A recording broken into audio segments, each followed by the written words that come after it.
Alrighty. Oh my goodness. There we go. Everything's starting to work now. At least I think it is. Welcome back, everybody. It's time for another TikTok Trash Tuesday, a time where I go out to the internet and say, hey, well, what's on TikTok? Now, usually TikTok is filled with a whole bunch of garbage. I have selected it to only movie garbage, with which we'll be talking about. I watch a couple of seconds of each TikTok that I come across, and I say, ooh, I like that. I'm going to save that. And then I bring it here on Tuesday and talk about it live with all of you folks. And hopefully you'll stick around and listen to all of my stupid nonsense and yammering on and all that kind of good stuff. And I want to thank you, first and foremost, for hitting the like and subscribe button. It sounds so simple. It sounds so silly and so dumb. But just hitting that like button, hitting the subscribe button, the notifications, all that kind of good stuff makes all the difference in the world. We are up over a whole bunch of stats and stuff this month and everything on H&P, and it's because of all you fine folks, and it's because you hit that like and subscribe button and all those good things. We really appreciate it. And if you're one of those people that has the hype button, hit the hype button as well. That helps get this out to other folks as well. Appreciate you. Love you a whole punch. And of course, check out the regular show, H&P Live on Sunday evenings, 8 p.m. Eastern. Much like this show, but on Sundays, where me, Sean, and Bruce will go through and talk about a movie. And this week, or excuse me, this entire month, rather, we're doing Thanksgiving candy. We just finished up with the first up. We had the documentary John Candy, I Like Me, that's available on Prime. We reviewed that one. Last week, we did... My goodness, I can't even remember the Uncle Buck, and I'm trying to remember the next one at the same time. And next week, we'll be doing Spaceballs and stuff. So... a lot of good times to be had over there at HMP Prime, as it were. So again, thank you to everybody for hanging out and doing all those fun things. I got a lot of TikToks to go through here, so let's get rolling with that, because you know how it be over here. We gotta do it upright. Come on, where you at, fella? Do it right. My favorite CGI horror cliche is the big mouth bass demon monster scream. Yeah, I gotta admit to you, I am not the biggest fan of that kind of monster scream thingy there and everything.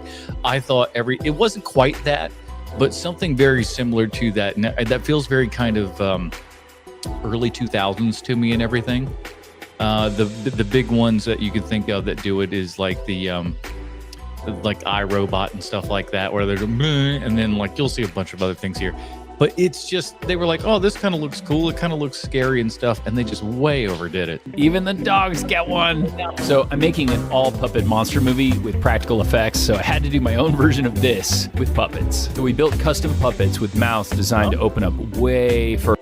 Can I tell you that this is not where I thought that this was going when I initially saved this TikTok and everything? I think that's fun. Where it's just like, oh, I think this is going to talk about this, and this guy's like, I made my own weird ass puppets. Okay, cool.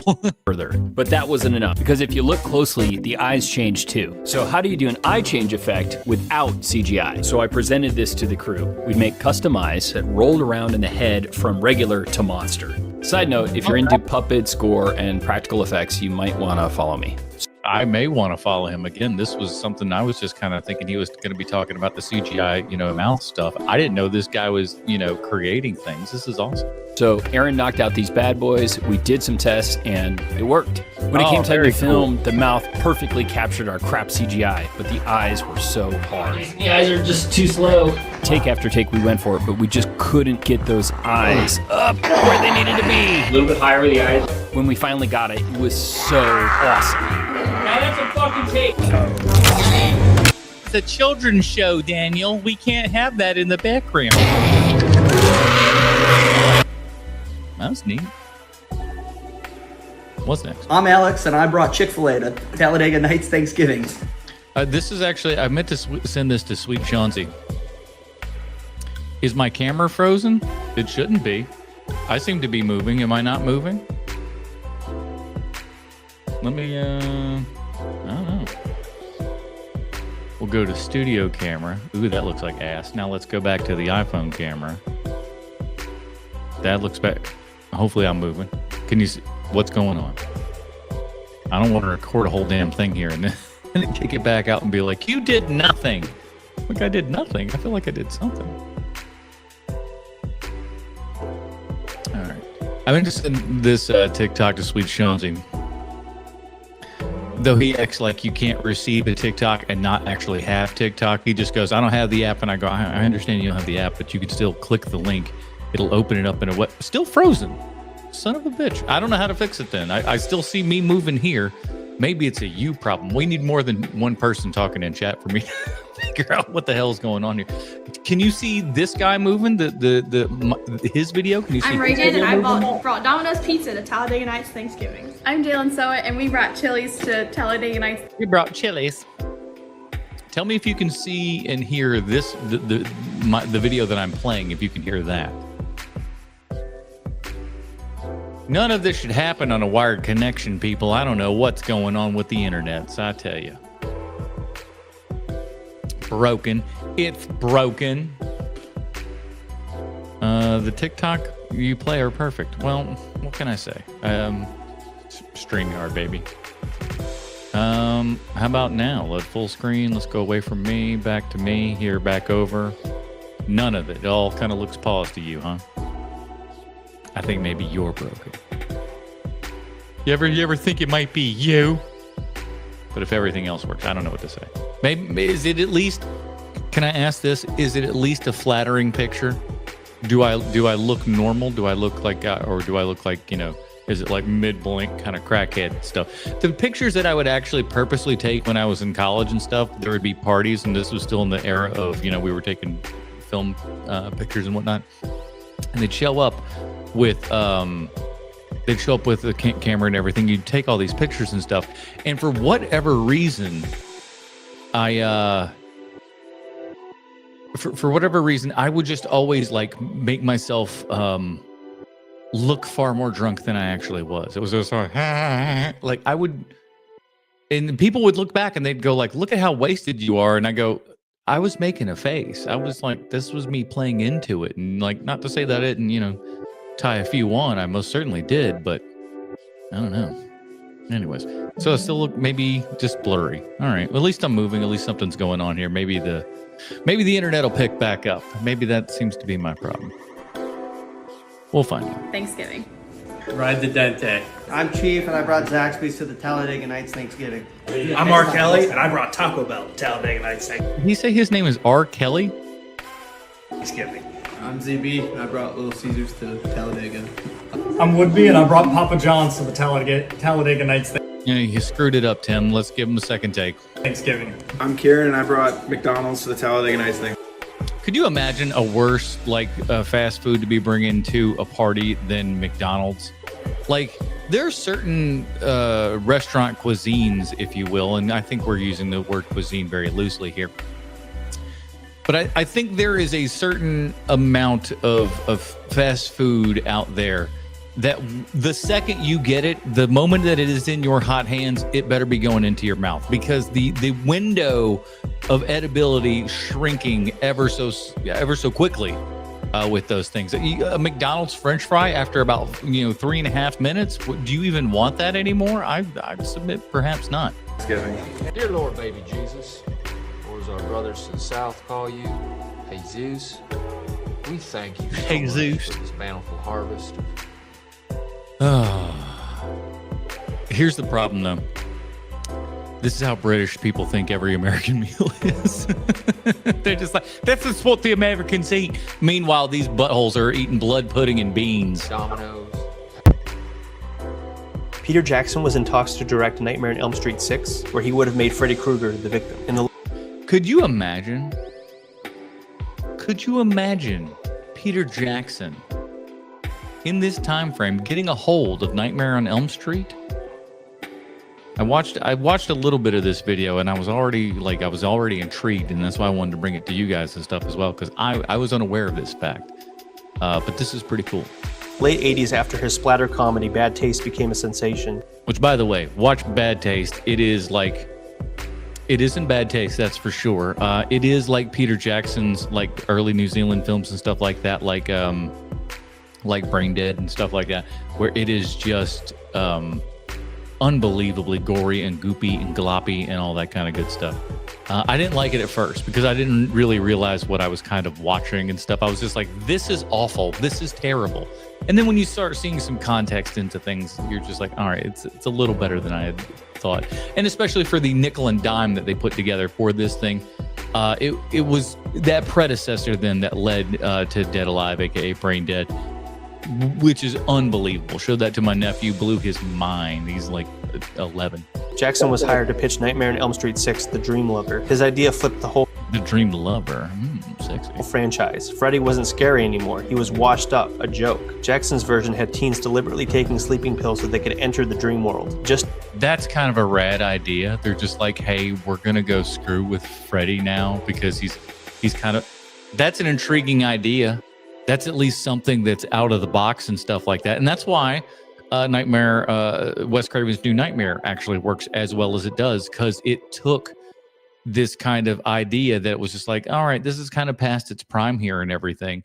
But they put in that new kind of meta element to it before we even knew what the word meta meant. And it was very, very cool. So it's neat that Jackson was having, kind of, I don't want to say similar, but kind of akin ideas, back all the way in, for number 6 even. To beat Freddy up for fun. Humiliated and weak, Freddy slowly regains his power through their fear and turns the tables again. So Jackson's version was... That's a good idea, man. So they go in wanting to screw around with Freddy, and then somehow he just kind of like turns the tables and like makes everybody scared. Then he gains more power and stuff.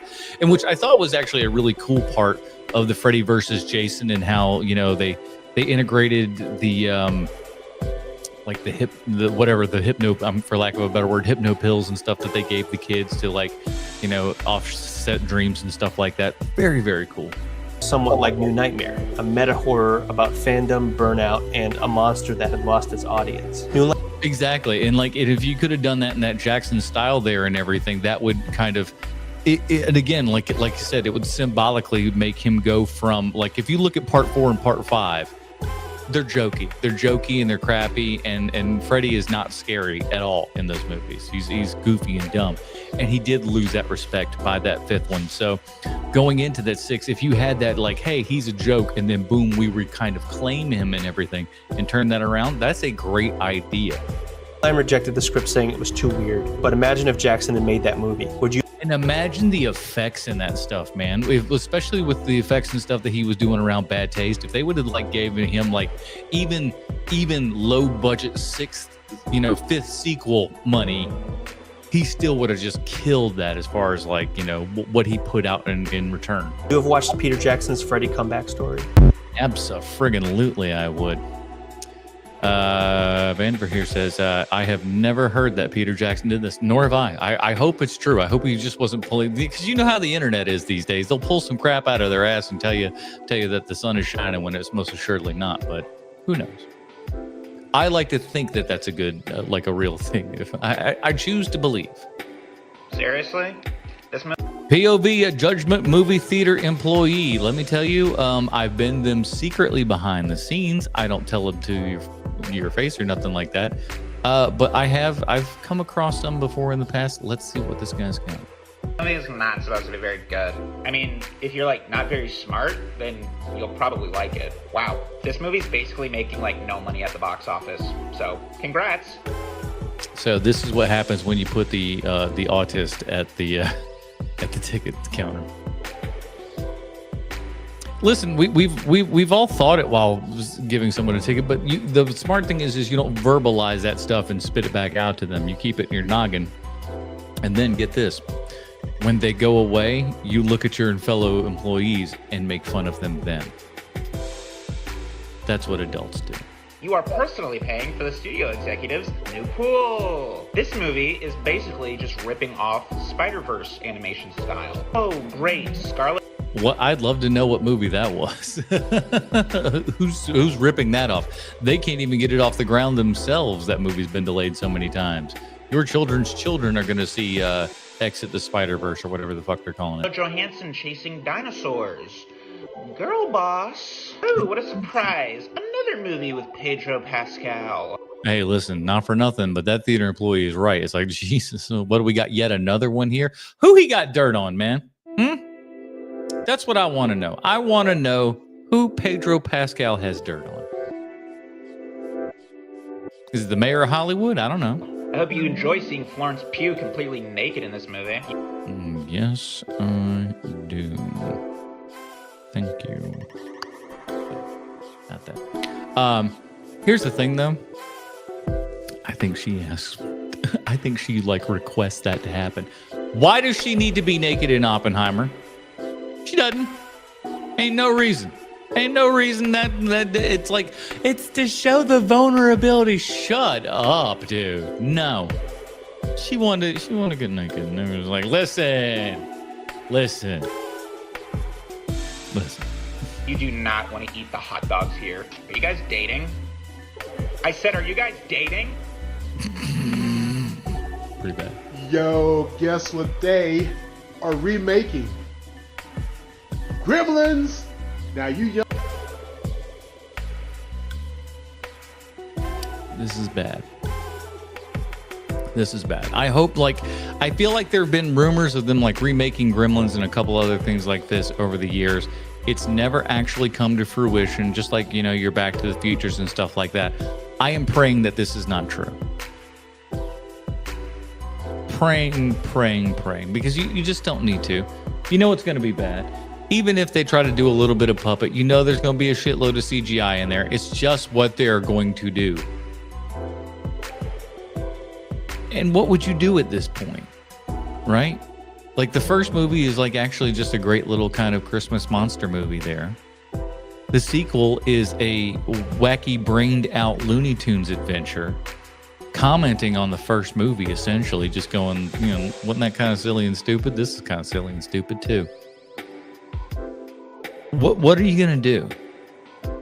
Are you going to reinvent it? You're going to do something else? You're going to do the same thing? No. It's just it'll be a failure. Young ones, if you don't know the cuteness of Gizmo, you will soon know within the next 2 years.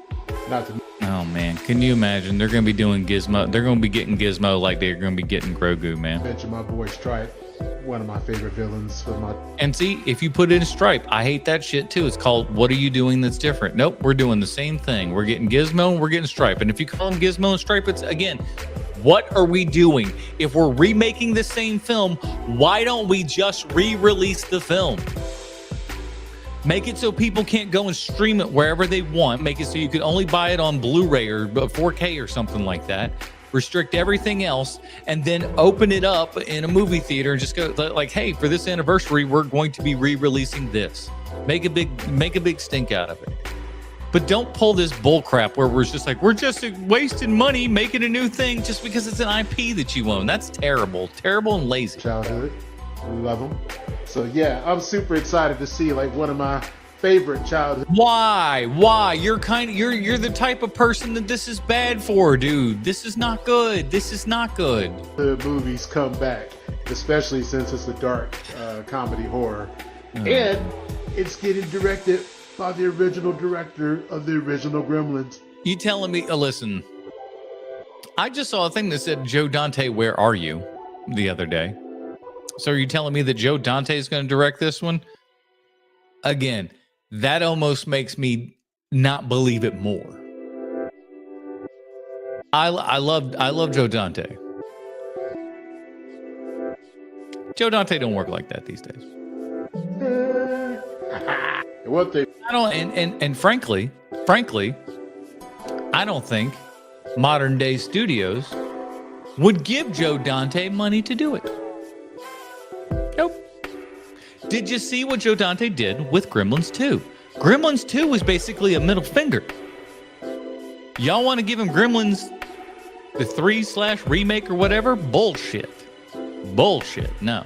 For sure. I'm not into buying toys, but I'm sure. Look at you in that Star Wars shirt. Don't lie, boy. I'm sure there's going to be some pretty cool. Come on, man. Out of this as well. So I'm going to have to think of my gift giving for my wife and kids. Horrible idea. We don't need to do this. Let's please stop. Do you guys rate films on Letterboxd by how much you enjoyed it, or based on? This is no hate to that person, because I see it from everybody who makes videos, who comments, all the way to the most seriously employed critics, whatever. I don't see a difference between rating things off enjoyment or, you know, how great or whatever. Because what are you basing this off of? I don't see none of this as objective. It's subjective. All ratings from everyone are subjective. Yeah. Who's arguing that? Objective. If I like something, if I say the lighting and cinematography in this is good, and you say it looks like trash, subjective. None of this, that means it's not objective. There's no factual thing, like these technical elements or whatever you want to say, like it's good writing, bad writing, whatever. I never would get it. Somebody would come in these comments on this video. I guarantee they're going to say some things, I'm not going to.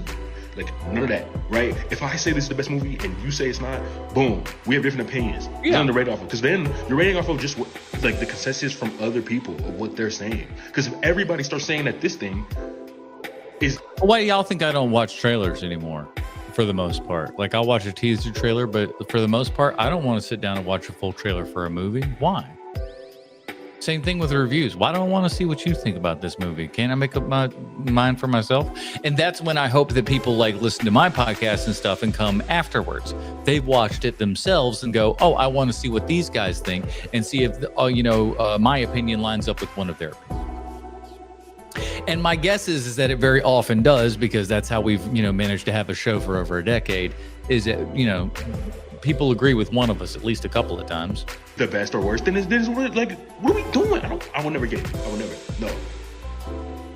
I'm not sure what the argument was, but yes, we all rate Letterboxd subjectively. Yes. You got those commercials that you guys do?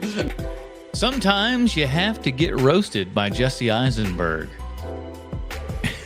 and move on with your day. Yeah. Can you do him in one of those? That's not. Can you do him in one of those? I feel like such a prostitute. Why? Anyway, I won't do more commercials. No, I love the work you're doing now. It's cool. I was inspired to. Is it a software company or something? It's just amazing. Like, I've always envied you. I'm like, I want to be where Woody is in 5 years, 10 years, 10 years. Yeah. And now it's like I think about doing that 15-second spot and how I can condense everything I've worked for into Jesus Christ. This is listen. If you're with your buddies and stuff, this is totally acceptable. And in fact, encouraged, certainly amongst men, is to bust your buddies' balls if indeed they need some busting. Doing it on a press tour is diabolical, dude. 15 seconds, or actually 13, because the last 2 seconds are that logo, and you just want to Damn. It's about efficiency. It's about kind of telling that story. And the fact that he's doing it in kind of you're doing so great. You condense all of this work into 15 seconds. God, I wish I was that brave. In 4 seconds. No, because I grew up with you. It's Natural Born Killers. It's 2.5 hours. It's and now you. Too long. Shorten it up. You've just managed to take all that stuff, that nuance, that depth, and just boom, it's 4 seconds. And gunshot sound. It's a look, you're with him, you're across the street. And also now you're looking into camera and stuff. You used to not do that because you're a character. It's we're now you're looking down at the lens, believing that this guy's in this world. And now it's you look right at us and sell us this thing, SAP HANA. And it's I wonder what's in this cup. Doesn't look like it. I mean, listen, it could be iced tea. It could not be. I think Jesse's had a few and just let me tell you people what I really think. We're inspired. Very inspired. Man. You gotta have some thick skin to continue on with that interview or junket, whatever. If you were offered $1 million, but you had to pick a movie and recite 80% of the movie line for line, what movie would it be? Let me know in the comment section. Well, I'll let them know in this TikTok Trash Tuesday video here. You got to be smart about it, kids. Now, I thought about this. And the easy answer is just saying any kind of silent film, right? You win there. But he could get across and be like, hey, listen, not for nothing, but your movie's actually got to have dialogue in it for you to be able to recite. There needs to be lines in the movie for you to recite. Can you still do that? Off the bat, no. But with a little bit of practice, you know what movie I could do it with? That one right there. Modern Times with Charlie Chaplin. So Modern Times is a film that is like right there on the cusp, right? Talkies have already been introduced for a while. Silent films are essentially on their way out, practically already out of vogue at this point. But Chaplin does one more silent film in Modern Times. And it is a silent film for the most part, but there are a couple of actual synced dialogue sound portions of it. Again, also talking about like ushering in, you know, a more modern time, a new era, an era of talkies, and an era with which then the tramp would walk off into the sunset with his love there and everything, thus ending his legacy and whatnot in Modern Times. So there's like maybe, I don't know, 24 lines in that, perhaps. It'd be easy enough, and to hit 80% of that, I think I could do it. Yeah, just give me a month. Sharknado, A New Hope, The Matrix, and Birdemic. Those are the ones that you can do word for word, but that's a scary, scary thing. Matt says, Star Wars, A New Hope. I think a lot of us are pretty close to that one. I certainly, there's a lot of lines I can just, you know, nail off right away. But I tell you what, though, push come to shove, when they go karaoke style on you and cut all the words off of there, and you got to really do it when the rubber hits the road, it's a rough one. POV, your pizza guy, is a real film buff. Well, let me tell you something, boys and girls. That was me. I delivered pizza. I was a real film buff. Let's see if this is characteristic of how I was when I was a pizza delivery driver. Pizza delivery. Oh, I'm sorry. I actually don't have any money, but maybe there's some other way I can repay you. No, I think we could work something out. Now, this is what I think. Hey. Nicolas Cage is the most underrated actor of our time. In fact, I actually think he might be the greatest actor of our time. Let me do you a little bit of a favor. He overacts. He overdoes this. He does that. No, I think he's just a student out of the genre, right? This is a man who loves German expressionist filmmaking. He even refers... Yes, he does. He refers to themselves as the American Klaus Kinski. I'm going to say it even before he fills in the blank there for me. Because I'm smart, damn it. Himself as a Klaus Kinski of Hollywood. What'd I say? David Lynch has called him the jazz musician of actors. He's a jazz musician in as much as you bring him in and then he just does whatever the hell it is he wants to do. I call it annoying. How many times did I work with him? That's right, once. He's a pain in the ass. Same thing with the Coens. Ask them. They'll tell you the same. You'll see more David Lynch impressions throughout this video tonight. That's how you're a man who's able to freestyle. It doesn't matter if it's a script written by Terrence Malick or if it's scribbling on a cocktail napkin. This man is an auteur. He's going to give you a phenomenal performance every time. I'm going to throw you another thing, okay? He's going to give you something interesting every time. I'll say that. It may not always be good, but it's interesting. The Wicker Man? It's not that bad. Didn't The Great Dictator come out after Modern Times? Yes, but The Great Dictator was a talkie, not a silent film. And on top of that, listen, Nicolas Cage, I'm saying it now, he should have been Batman. They almost cast him. He should have done it. You know, phenomenal. It's so Val Kilmer. Hard disagree. So they say you can tell a lot about somebody based on their interests, and I really need to know if these movies my husband owns are considered red flags. Because okay. Serbian film, red flag. What else? What are some red flag movies? Let me know in the chat. Yeah, so that's a real bad one. I'm trying to think. Well, I was about to say I was going to say Gummo, but I'm almost wanting to get that movie on Blu-ray. Because they're questionable. First, we got R. Kelly trapped in the closet.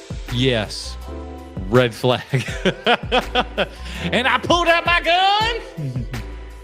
Not one, but two R. Kelly traps. Okay, listen. Before I said we should have, you know, a conversation. With two, I think we need to call the cops. Trapped in the closet. Oh my gosh. And then I pulled out my gun. I don't know. And we have Juiced. It was a Juiced. That was a good one. This is O.J. Simpson's rendition of Punk'd, and yes. Oh my God, I didn't know that's what that was.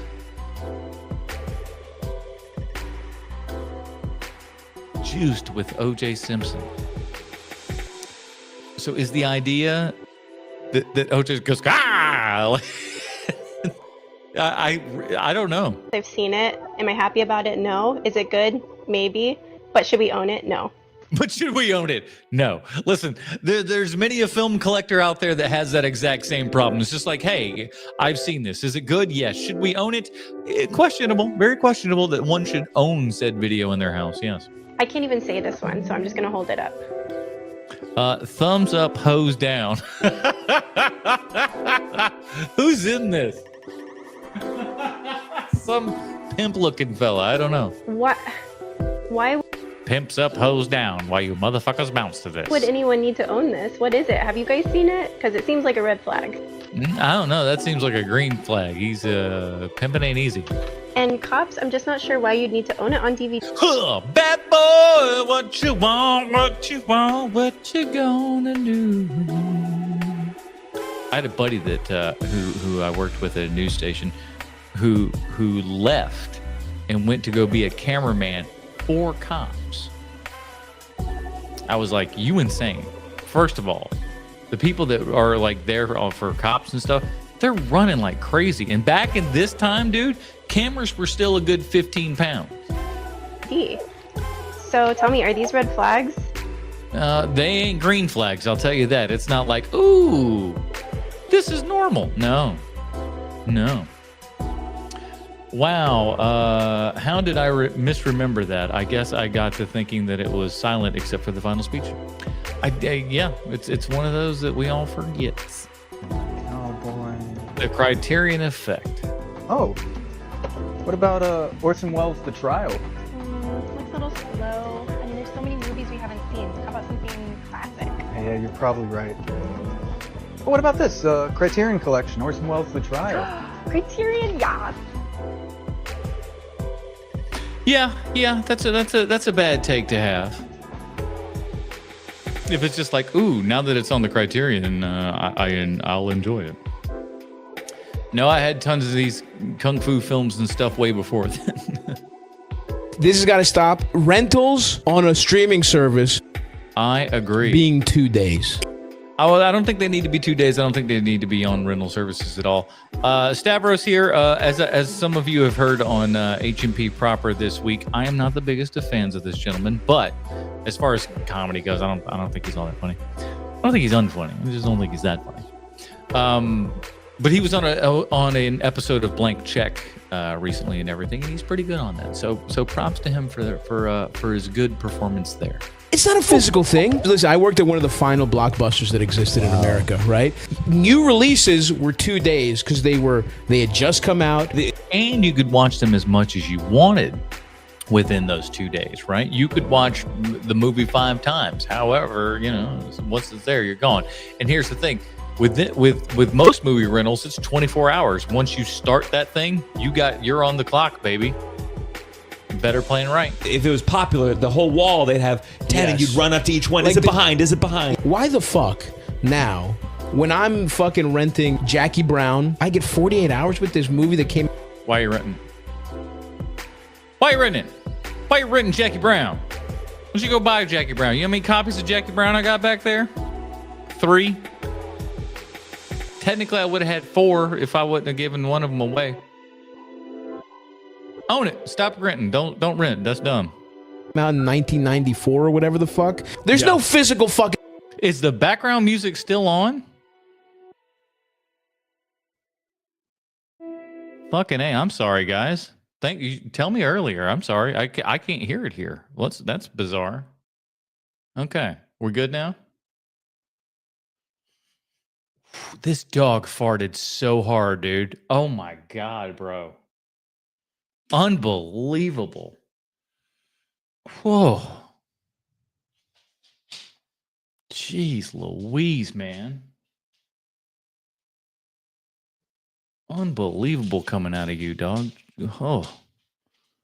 Sorry about all this. Sorry about Then just let it be on my fucking account 4 extra days, you fucks. Give me a until you finish it. I think you get another watch. These digital constraints that are going off of what it physical. We get the worst of both worlds. Yes. Which would you prefer? Yeah. A week or what I want, at least 1 watch through? Give me a time limit and Give me one full watch through because I spent. And then you've got buttholes that'll just go like, well, I'll just never really get to the credits, and then I'll just keep rewinding, and they'll be like, oh, I missed it. Well, I missed it. And then I have it forever just because I keep rewinding. Shut up. $80 finishing. Wait a minute. Oh, well, whatever. I'm sorry, guys. I don't know what the hell's happening today. Eddington. All right,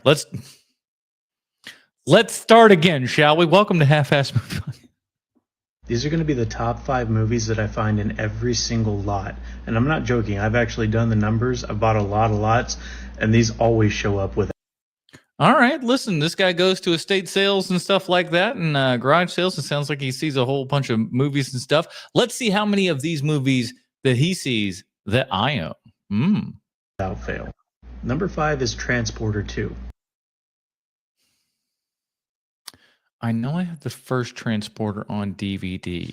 You know what? I'm fairly certain I got Transporter 2 as well. I don't think I have anything past 2, but I think I have Transporter 2 on DVD. I'd have to look, but I'm going to give myself a 60% that I got that. I don't really know why this one shows up unless it's like, I don't know, because the first movie was like, it was a hit, but it wasn't like the hugest of hits and stuff like that. It was a bigger hit on video. So I think when the second movie hit, people were like way more into it, and Jason Statham kind of had become a more of a name at that point. And I think people were on that hype. it's just somebody getting rid of all of their stuff, because this movie's really fucking cool. I liked the first one a lot, but they really went over the top with this one and made it fun. It does have that early 2000s piss-colored filter for some reason, but I think all movies like action-y that were coming out around this time, and video games, all sort of had this like piss hue. I don't really know what they were thinking. And they were all trying to be Steven Soderbergh. Number 4 is going to be She's the Man, and I always get really excited when I see this one because I love I don't have She's the Man, no. In the garbage. My fiance is a big Amanda Bynes fan. I can't stand her. We already have the damn movie. Listen, I like Amanda Bynes well enough. Didn't know Channing Tatum was in this movie.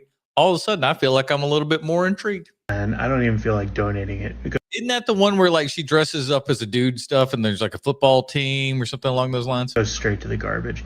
And she just made me watch another one the other day. She's Still the Man. Oh my God, what was it called? Sydney White. What a fucking abomination. Number 3 is going to be 50 First Dates. I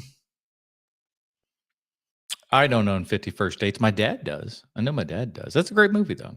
I think this is the same with Transporter 2. If anybody's getting rid of it, it's not because they don't like it. It's because they're getting rid of all of their stuff. Number 2 is going to be Cat in the Hat. Nope. Thank God. Thank God I don't have this. And if you do, what's wrong with you? This doesn't surprise me why it's in every single lot. It doesn't surprise me why people... Because it probably went on sale a lot. People want so desperately to get rid of this terrible, terrible movie. There are people that defend this movie with their lives, and I don't get it. I don't get it. This movie is frightening and off-putting, and not for children. Not in the slightest way. This is a horrible, horrible movie. Stop defending it, please. Amen. And number 1 is going to be any of these shits. Like, it doesn't matter if it's horror movies. It could be westerns. Oh, I got plenty of those. Plenty of these public domain 8-movie packs of bull crap that we cobble together for little to no dollar. It could be action movies, but guaranteed all of them are the shittiest movies you'll ever watch. Usually, yes. That is very much true. What's that? Oh. That one person in every AMC movie theater when Nicole Kidman comes on. Oh, boy. We come to this place to love, to cry. Jesus Christ. If somebody did that in my theater, I mean, like, let me tell you something right now. That's when, like, the hairs on your arm stand up and be like, oh, is this going to be one of them times?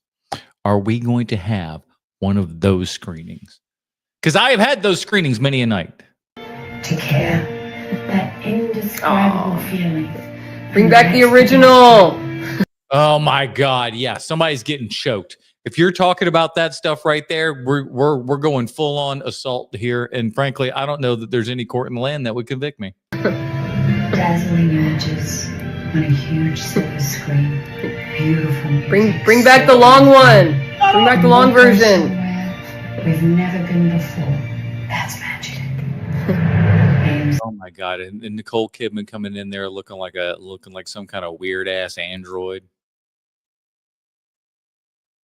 You're in your 60s now. What are we doing? What are we doing? We make movies better. That's real choking material right there. Here's 10 good movies that came out last year you probably didn't watch, like statistically, and where to watch them right now. All right. I mean, like, listen, I haven't been watching movies nearly as much as I have over the last couple of years for many a reason, but let's see what we got. People have been asking me to do this for all the previous years, and I'm going to do it. And I'll be honest, there's more than 10 because last year was an incredible year for movies. The Dead Don't Hurt is a Western written by, directed by, produced by, starring, and composed by Viggo Mortensen. He didn't know better enough to, spread some blame around. Got him. Listen, Viggo do Viggo, man. He's a very artistic fellow, that guy. Piano Lesson, directed by Malcolm Washington, starring John David Washington, Samuel L. Jackson, Danielle Deadwyler, Erykah Badu's in it. The Remarkable Life of Ebeline is a documentary about a man who died from a degenerative muscular disease at the age of 25. Sounds like a blast. And his parents discovered that he had a thriving community through gaming. All right. I mean, like, listen, sounds nice, but it's like... Outrun is another one of those phenomenal, underrated Saoirse Ronan performances. Humanist Vampire is a wonderful little quirky horror comedy. Snack Shack is a hilarious coming-of-age comedy. Ghostlight, if you need a really strong cry, watch it now. The Order is a crime thriller that goes so hard. Nicholas Hoult, Jude Law, How many of these movies has Nicholas Hoult kind of done? Pernice Smollett, watch it now. Now we're getting to some of the best movies of the year that people still didn't watch. Twilight of the Warriors, Walled In, is gorgeous. It's wonderful, surreal, martial arts, beauty. Exuma is a South Korean horror mystery. If you like The Wailing, this movie is way better. Nickel Boys has some of the best cinematography that Gotta make sure you say it right. You'll ever see. I'm Still Here won the Best International Feature at the Oscars for Brazil, but you might still have missed it. Red Rooms is so good and so important, and it will mess you up without showing anything gruesome at all. I demand that you watch it. Bonus movie. You don't demand I do anything, damn it. Because they're for rent. Good One is a drama, coming of age, trigger warnings. And We Were Dangerous, this delightful little film from New Zealand. And then 2 extra bonus movies. Kneecap, it's on Netflix. You've probably seen it. It's hilarious and wonderful. No, I don't watch Netflix because I'm not a loser. Full and stupendous and one of the best movies of the year. And then Better Man, that I will never stop talking about. Hey, I saw Better Man. Hey, I got one. I got one of them. You were wrong. This movie rocks. The movie's pretty good. Check out my review of it over on the YouTube channel proper there and everything, everybody. I first saw Viggo in Stallone's Daylight. Oh, yeah. I think the first one that I kind of very vividly remember Viggo in was,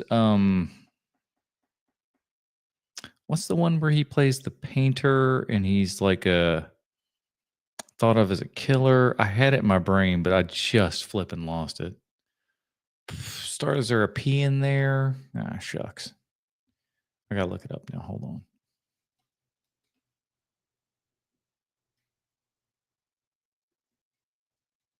Viggo. Lord Viggo.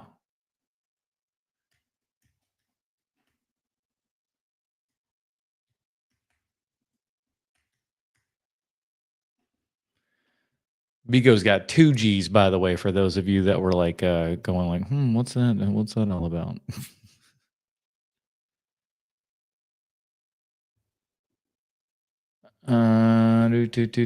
So Daylight, let's look at Daylight was 1996. The first one, so he's in Crimson Tide, that was a big one. Carlito's Way, I even just watched that recently and I didn't remember that. Oh God. When was it? What was it? A Perfect Murder. That's what it was. Holy shit. I was just where is this at? What is my answer? A Perfect Murder. He did all and he was a photographer and artist in that movie, and he did all of the stuff that you saw there, and that was part of his process and stuff. How do you deal with a friend who believes that they're a know-it-all about movies when they I'm a bit of a know-it-all about movies. I just started watching them. This is a really great comment. I'd love to know other people's thoughts and opinions down below. But yeah, that sounds like a really tricky dynamic. And as someone who knows a lot about movies, it's really weird encountering people who think that they know a lot and don't really know a lot. Oh, this is easy. This is easy. You know how you deal with these people? You call them out. You call them out. When they start talking about stuff, then you start dropping some knowledge on them and stuff and watch them do this. They won't know what to do. Flex on them, stun on these people. What's wrong with you? Come on now. So let's ask a couple of questions before I give some advice. So here are the first few questions that come to mind about this. Is this someone that you're close to? Is this and if it's not, fuck them. You do what you want. Someone you can have a hard conversation with? Is this someone that you want to maintain a friendship with? Then you can just then you razz them. Is this someone where this is happening with other topics beside movies? And also, why are they just becoming a know-it-all asshole all around? Why is this happening? Because I feel like as you personally get deeper and deeper into film, how big of a dead cat you got, my man? You inside. Why a dead cat on the microphone? That's what seems to be a little overkill, eh? You feel like you know less. There's so many films that you don't know, so many directors you never see, so many different movements that you're not familiar with, and like bowel movements, huh? You are like the buzzing of flies to him. Is this person just doing this because they're wildly insecure? Is this something that's very innocuous, or is it annoying? I ask. Did we just get out of the shower? I'm just looking at his hair now, and I'm just like, just getting out of the shower, I guess. Well, this because there's different levels to this. I feel like for certain people, when they're spreading misinformation in my comment sections, I feel the need to comment and say, yeah, I think you're actually very wrong about this. This is just not true. And kind of go from there. But at the same time, I'm talking about a stranger versus a friend. I feel like this is a friendship that you do want to maintain. I feel like it's better to nip this in the butt and say, so-and-so, I feel like you don't know X, Y, and Z about movies. And yeah. Ricardo, you're a bit of a what we call a dum-dum, eh? Before this escalates into something much worse. And sure, it's different to have a different opinion about a movie or not like a certain filmmaker and have that be rooted in ignorance. But I do think it's important to challenge that ignorance whenever we have the opportunity, whether it's someone we know or we don't know. I'm not sure if I did a great job answering that question or not, but I do want this dialogue to keep going. So if you do have more thoughts, do comment down below, whether you're the person who shared this comment or just other commenters. Tell them to blow ass. The boys are gonna get angry at me for this, but you do realize you can have other favorite movies besides Interstellar, La La Land, and Dumb and Dumber. There's other movies out there. Let me tell you something, boys and girls. This is what we in the internet call a self-report. This is a self-report. Because what she's telling you is, I only date guys who like those movies. Look at this wall right here. We got Alien, we got High Noon, we got War of the Worlds, Modern Times, Hateful Eight, Once Upon a Time in Hollywood, Moon. Right in front of me is First Blood Part 2. Over there is Pulp Fiction. Right over there is Act of Vengeance. There's a Dark Knight one over there. So there's some Batman in the house. I'm so sorry. But we are not a monolith, lady. This is telling on you and the men that you go and date after. You date those crummy ones now. That's your fault. Not to say that those guys are bad, but the ones that only like those stuff, that's you. That's the type of man that you attract, apparently. And you can like them and watch them and claim them as your favorite. I don't know that claim things as favorites, but okay. It's a little much. And it's always those that I immediately go to and say, okay, then give me that Letterboxd top 4. Let's see what you got. Everybody always shits on PG-13 horror movies. I'm guilty, but here are 4 PG-13 horror movies that are actually good. Listen, there are some PG-13 horror movies out there that are actually fantastic. If I'm not mistaken, The Ring is PG-13. That's a great one. Room 1408, or it's just called 1408 with Cusack there and everything. That's a PG-13 horror, quite good. Yeah, you don't necessarily have to be an R. It helps a lot of times, but it's not 100% necessary. The last one is actually rated PG. I don't understand why a lot of people hate this movie. I love it, but Drag Me to Hell from the fantastic. I got a full poster of that I want to put up at some point. master Sam Raimi. Sam Raimi's approach to horror just works for me, so Drag Me to Hell is so much fun. It's got Justin Long doing Justin Long things. This old lady will live rent-free in my head forever. Maybe I'm alone, but I think Drag Me to Hell is a very good PG-13 horror movie. Next up is a film that I know people in my age group specifically will remember forever, The Ring. Told you, boy. Yeah, that movie kicks ass. I get told all better than the Japanese original, everybody. I said it, and I'm willing to say it in front of here and everybody. They found the location too easily in the Japanese film. Too easily. The time that The Ring... And the Japanese one ain't got Brian Cox. Brian Cox destroys in that film, as does Naomi Watts. Traumatized people when they first watched it. They've never forgotten it. And guess what? Yes, it's PG-13. This next film always gets brought up when we talk about best jump scares of all time. Yes, I'm talking about Insidious. I don't care for Insidious. That's just me. I know a lot of people do. I never found any of it, all of that interesting, quite frankly. Yeah, baby. I watched Drag Me to Hell recently for another podcast. It was loved. It's a fantastic one. Again, Insidious is one of those films that divides audiences. A lot of people think it is the scariest film that they have ever watched. And some of us fell asleep while watching it. That's me. Fell asleep. Boring. It's super creepy, and then you have people that say it is boring, and I fucking hated it. Whatever your boring and hated it. That's me. Correct. Opinion is, that's fair. It's your opinion. But in my opinion, when it comes to PG-13 horror, this one has to make the list. And then that last one, an absolute classic, a horror film that people say to this day. That movie would be Jaws. Jaws is rated PG. Jaws is a horror film, by the way. 100%. If I had a movie store, Jaws would be in the horror section. Because what is Jaws if not a killer in a monster, in a horror movie, right? It's this monster. It's this crazed thing. It's got one goal, killing. And it's going after people, indiscriminately. It doesn't care. That's a horror film, my friends. Still haunts them. Poltergeist. Oh, yeah. Hell yeah. Well, and again, Poltergeist, a movie that would have been rated PG-13 had the PG-13 rating existed at that point. They watched that and they're just like, there's a gentleman that's pulling off his face. I feel like children probably shouldn't see this. And then they were like, we need to start making that PG-13 label there. Yes, if you didn't know, Poltergeist is actually rated PG. There are more that I could have included on this list. I'll make another video if you... But you didn't move the headstone. Or you moved the headstone, but you didn't move the body. So but what are some of your favorite PG-13 horror movies? You all right over there, big man? Good Lord. Sydney Sweeney just bombed at the box office again, achieving a pathetic hat trick of 3 flops in... Listen, I don't know why everybody's shitting on this girl. And first and foremost, I don't want to sit here and say any of these flops are an account of her. They're not good projects. She's picking shitty projects. I don't think that any of these failures are an account of this girl. She's pretty and people are pissed off about it, I suppose. And everybody just goes like, that Gene's ad was racist. No, you're a racist for thinking that. You people, like, I don't know what's going on, but it's just, I'm not a huge fan of her. I think she's got like a really dumb look about her face because like the eyes just make me think no one's at home.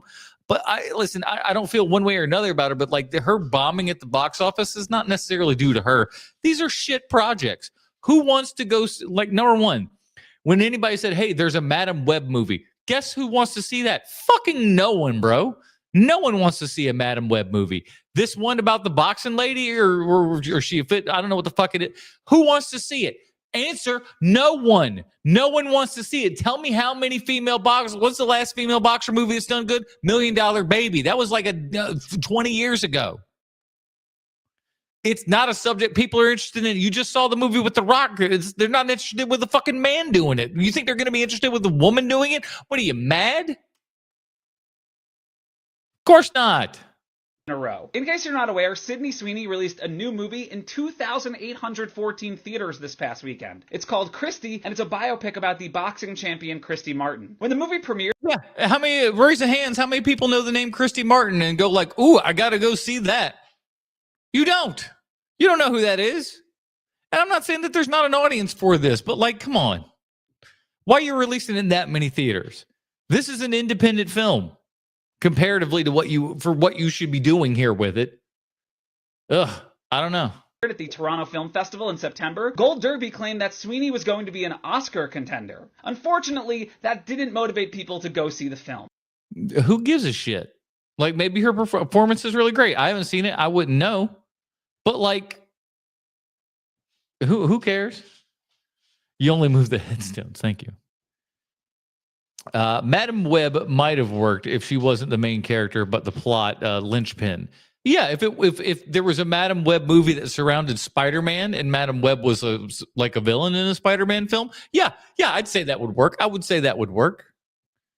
It's amazing. It's amazing that the Venom films worked at all with Zero Spider-Man, which I think it was always like what? Because its opening weekend brought in a miserable $1.25 million total domestic. And that's what you would figure that sort of movie would make. Who's the audience? Who's watching it? Female boxing fans? Oh, you mean the giant female boxing fan community didn't show up for this film? That's what you're trying to tell me? Okay. Astonishingly low number for a wide release film. In fact, it's the 9th worst opening ever for a movie that played on more than 2,000 screens. Again, this shouldn't have been played on 2,000 screens. That's dumb. Especially like who's a releasing company on this? They're the ones to blame for how horrible this is. Christie didn't even make the top 10 this past weekend. Tron Ares made more money Friday to Sunday. So how did this happen? Maybe it's Sweeney herself. Maybe it was a lack of marketing. It's a lack of marketing. No one saw a trailer for this. You don't know that it exists. That's the problem. You can't be like, well, this movie didn't make any money. Well, you didn't fucking advertise it. No one knew that it was there. So, surprise? Or maybe it was the movie's completely mild reviews. I don't know. Those look like pretty positive reviews. 99% for the people and 67% for critics. That's good. What are you talking about? Anyway, this is Sweeney's 3rd flop in a row. She released both Americana and Eden in August. And who watched those films? Again, they're small little shitty films that no one's ever heard of. I was like, well, no fucking shit, they're flops. They're like they were made for like nothing. Or if they were made for too much money, then that's what also. But that's Hollywood for you, kids. Americana did $500,000 its opening weekend. Oh yeah, that's the Cohen one, ain't it? I almost saw that. On 1,123 screens, while Eden, directed by Ron Howard, did $1 million on 660. Damn, man, even fucking Ron Howard movies ain't kicking into gear no more. 4 screens. So but they're not advertising it. Who knows what any of this shit is? I don't. Sweeney still an Oscar contender? Bad reviews and a movie that no one went to go see definitely don't help. That's never said here nor there for them. The Academy Awards are a political bullcrap show, so shut up. Hi, I'm making a low-budget indie film, and I need a permit. Let me read this here. Filming in LA is too expensive. Oh my god, fun! Yeah, let's get you a permit. Should be super easy. Amazing. What do you need from me? Oh, not much. Let's just start off with, do you have anyone parking on site? Yeah, actually, we do have everyone parking, but it's like free parking. Like, we checked all the signs and everything. Oh, okay. So you want to add off-site location parking for cast and crew. That will be an additional fee. Welcome to California. They don't fucking like you. It's a fee? Like... Hey, what we want to bring filmmaking back to the place, to the birth of film, you know? Like here in Hollywood, we just set the bar higher than anyone else, and we want to be the place that will make movies and be the place that the destination that people want to go to in order to make said movies. Also, we're going to charge you at the butthole. It's like they're going to their friend's house and they just park on the street, though. It's a fee. Okay, we won't have them park on the street. No one will drive to set. They can Uber. Okay, yeah, that works. Then the max amount of people... So what we do, everybody, you just heard her. So what we do is we lie. You can have on set is 9. No, why? Well, because if there's no vehicles on site, you only are allowed 9 people. Now, if you do have a vehicle on site, we up it to 14 people. Okay, well, we have our equipment truck. That will be at the house. That is a vehicle. Okay, so you have an equipment truck that will be unloading and loading and staying at the house. So That's another fee. will be an additional fee. Oh my God! And it reminds me of that episode of The Simpsons where Jasper's telling the class about how the discipline will be handed out in that class. That's a spanking. That's a spanking. That's a spanking. Same thing here, but with fees. That's a fee. That's going to be a fee. Oh, you'd like to breathe the shitty LA air? That's going to be a fee. it looks like you said you have 15 people, so we're going to have to bring the number back down to 14. Thank you so much for working with Film Permit LA, and we hope you have a great filming experience. Listen. The killer of Hollywood will be Hollywood. The call is coming from inside the house. I've said it many a time. I will continue to say it because it is what is true.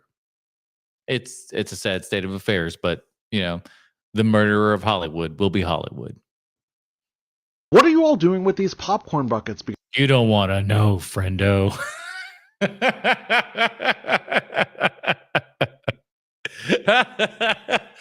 That saw bucket comes out. I want to play a game. You were in this movie theater alone with your saw popcorn bucket.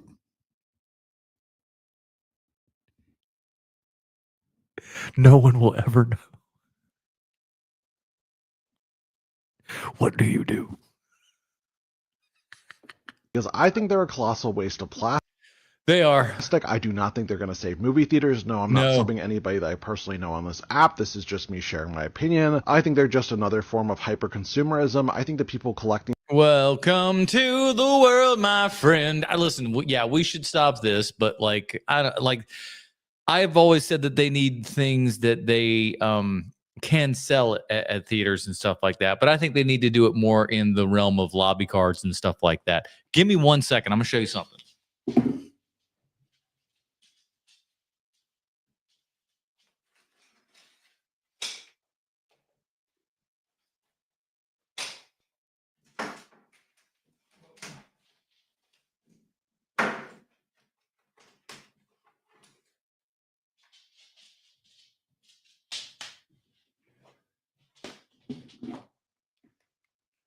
All right, these are original 1977 lobby cards for Star Wars, right? Imagine going into a lobby for a big movie and being able to buy this stuff. I got and there are a couple more actually behind these. I don't even have enough frames for all of them. But they used to sell these at movies. They could do this again. If they said, hey, here, we got this 8x10. This is $5. People would buy it, man. Horror movies, all kinds of stuff. Make them fairly limited edition.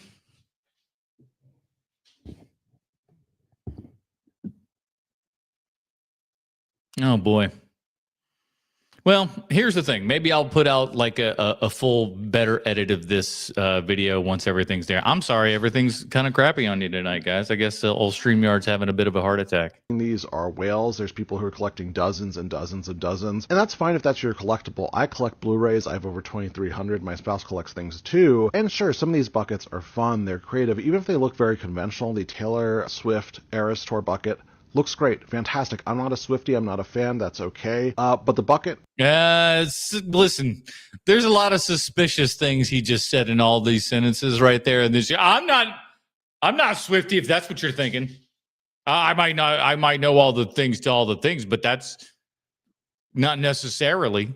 Great. It's personally one of the best ones out there, I think, from a design standpoint. I personally bought a Godzilla one from the Alamo Draft. You son of a bitch. You're worse as you say. That's because I love Godzilla. That makes sense for me. And that is my first popcorn bucket ever since this trend started. I might have bought the Dune one, but there's so many out there that are so ugly. Oh, he bought the Dune one. You know what he bought that for.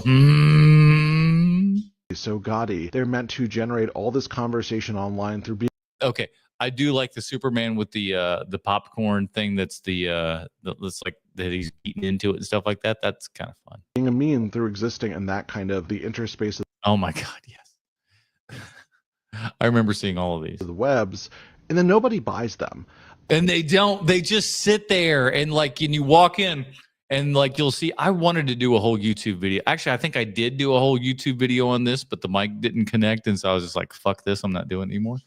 But yeah, man, all of these things just sit and collect dust, and they just die a horrible, horrible death on the movie theater area there, and then the employees eventually just get to take them home. I do not go to my local AMC that often. I personally go to the indie theaters by me or the local chains, and he's a hero. I see some of these buckets sitting there for months, collecting dust for movies that are 6 to 8 months old. I always thought they're fun because it gives you at least a life-size version of your your ghost trap there and everything. But I'm not eating popcorn out of that after the first time.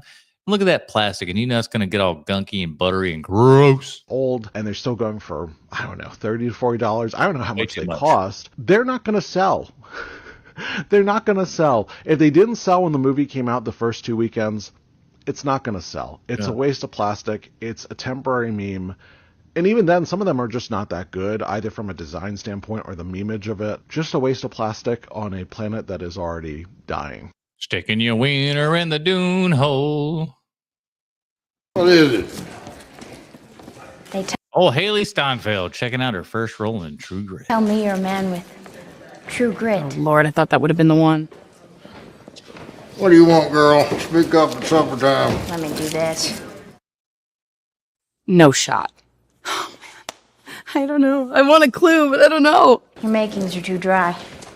For a man named... No, I'm looking for a man called... I think they're asking her, it's just like, can you name the next line in your movie? Called? Named? No, I'm looking for a man who shot my father. The man's name is Tom Chaney! Tell me that's it. That's it? Let's go. All right. Man's name is Tom Chaney. They say he's over in Indian Territory, and I need somebody to go after him. God, Lee, she was so damn good in that movie. She was so good, man.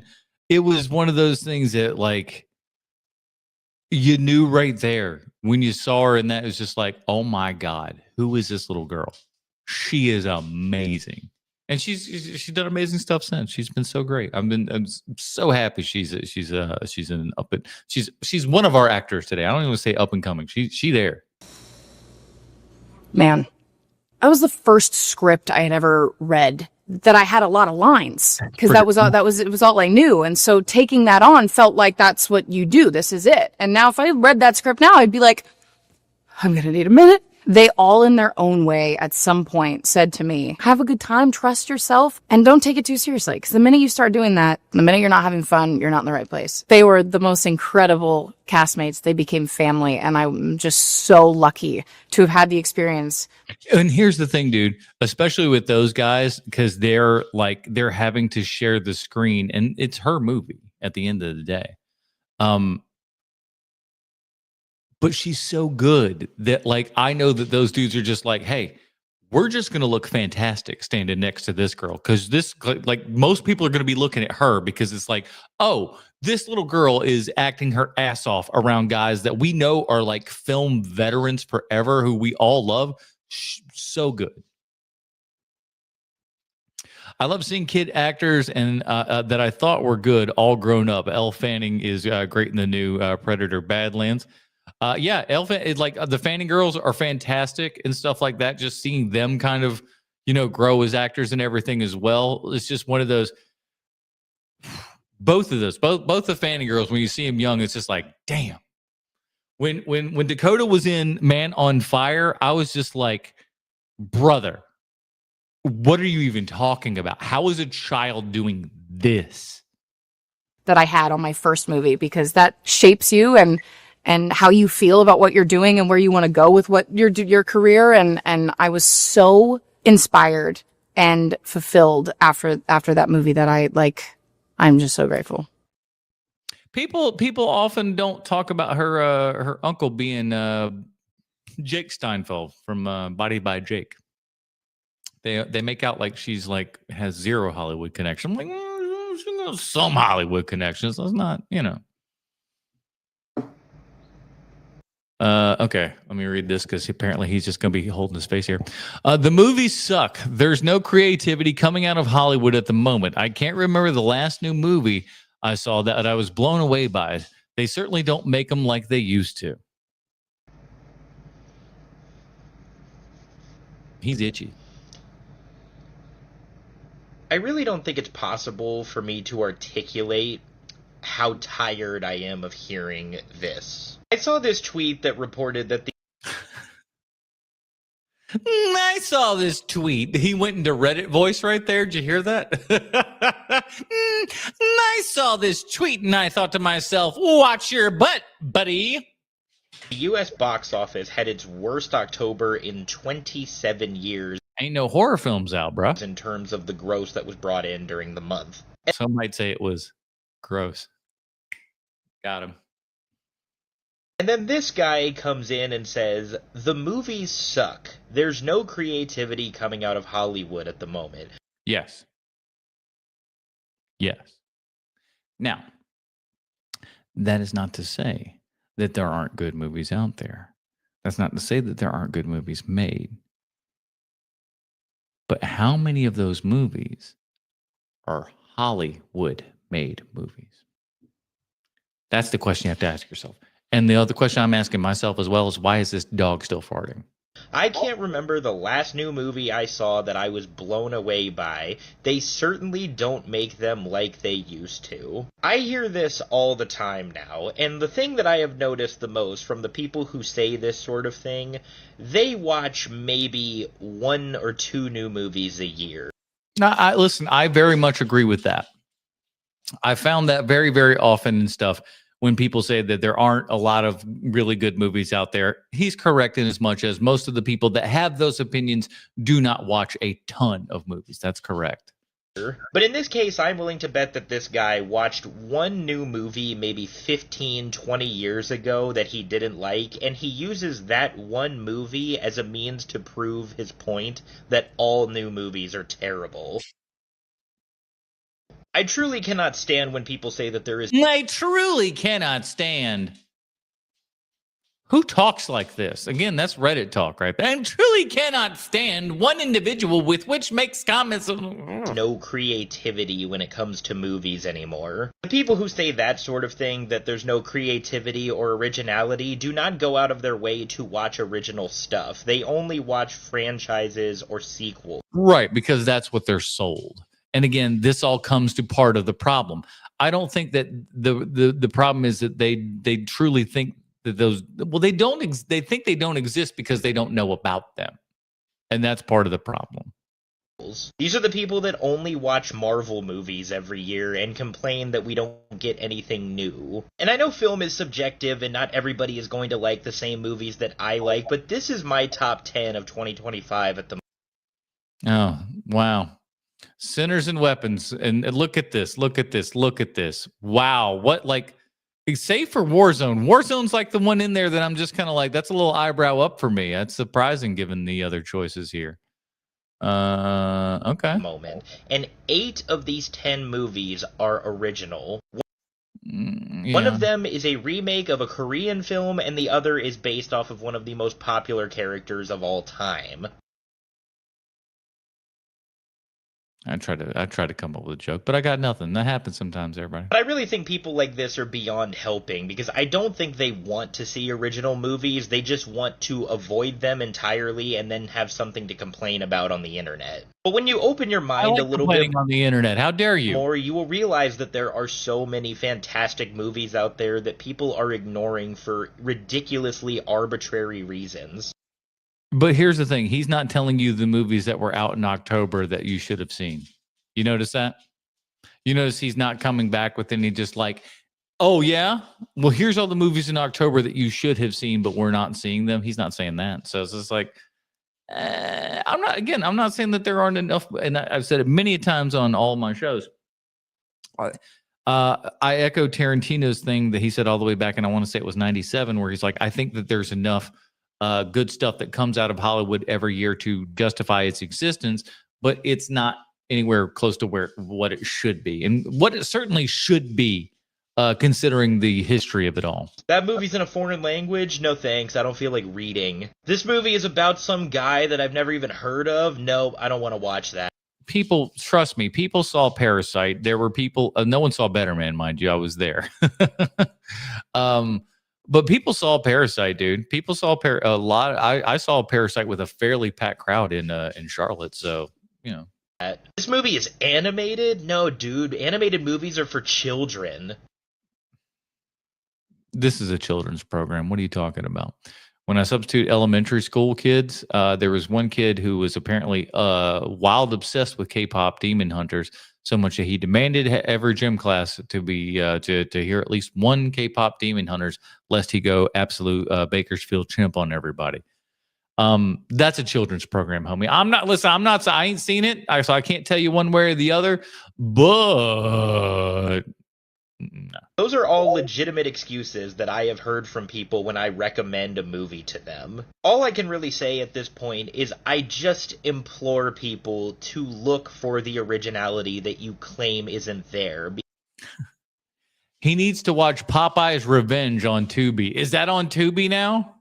God bless Tubi, the best free program that's out there. Tubi is as close to television as we've gotten, everybody. Because believe me, it is. There are so many fantastic original films that are made every single year, and a lot of them just go completely ignored because people don't know what they are. Yeah.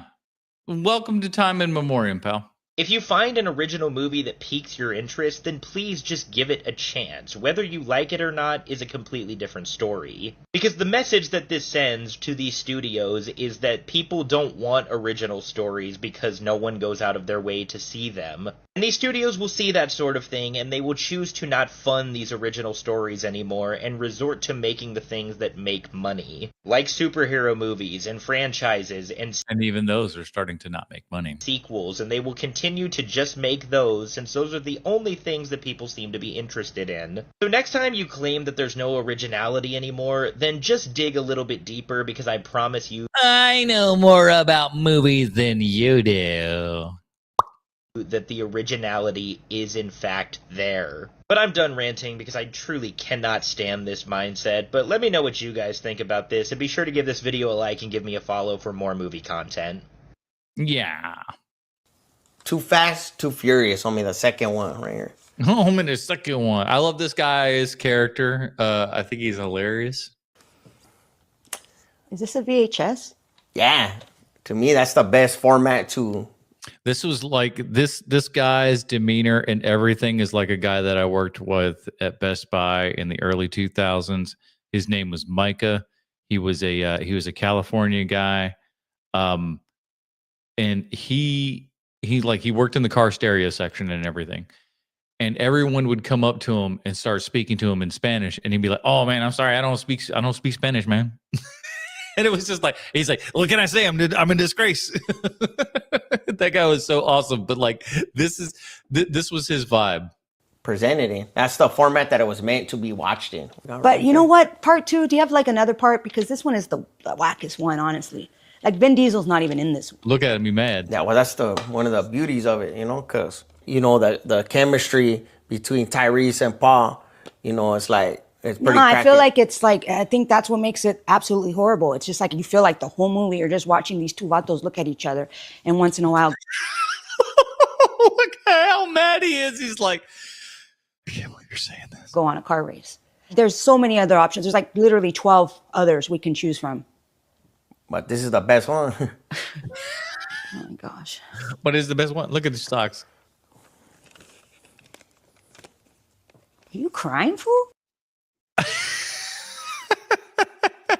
I think maybe if you watch it on VHS, it'll hit different. You know what I'm saying? You know what I'm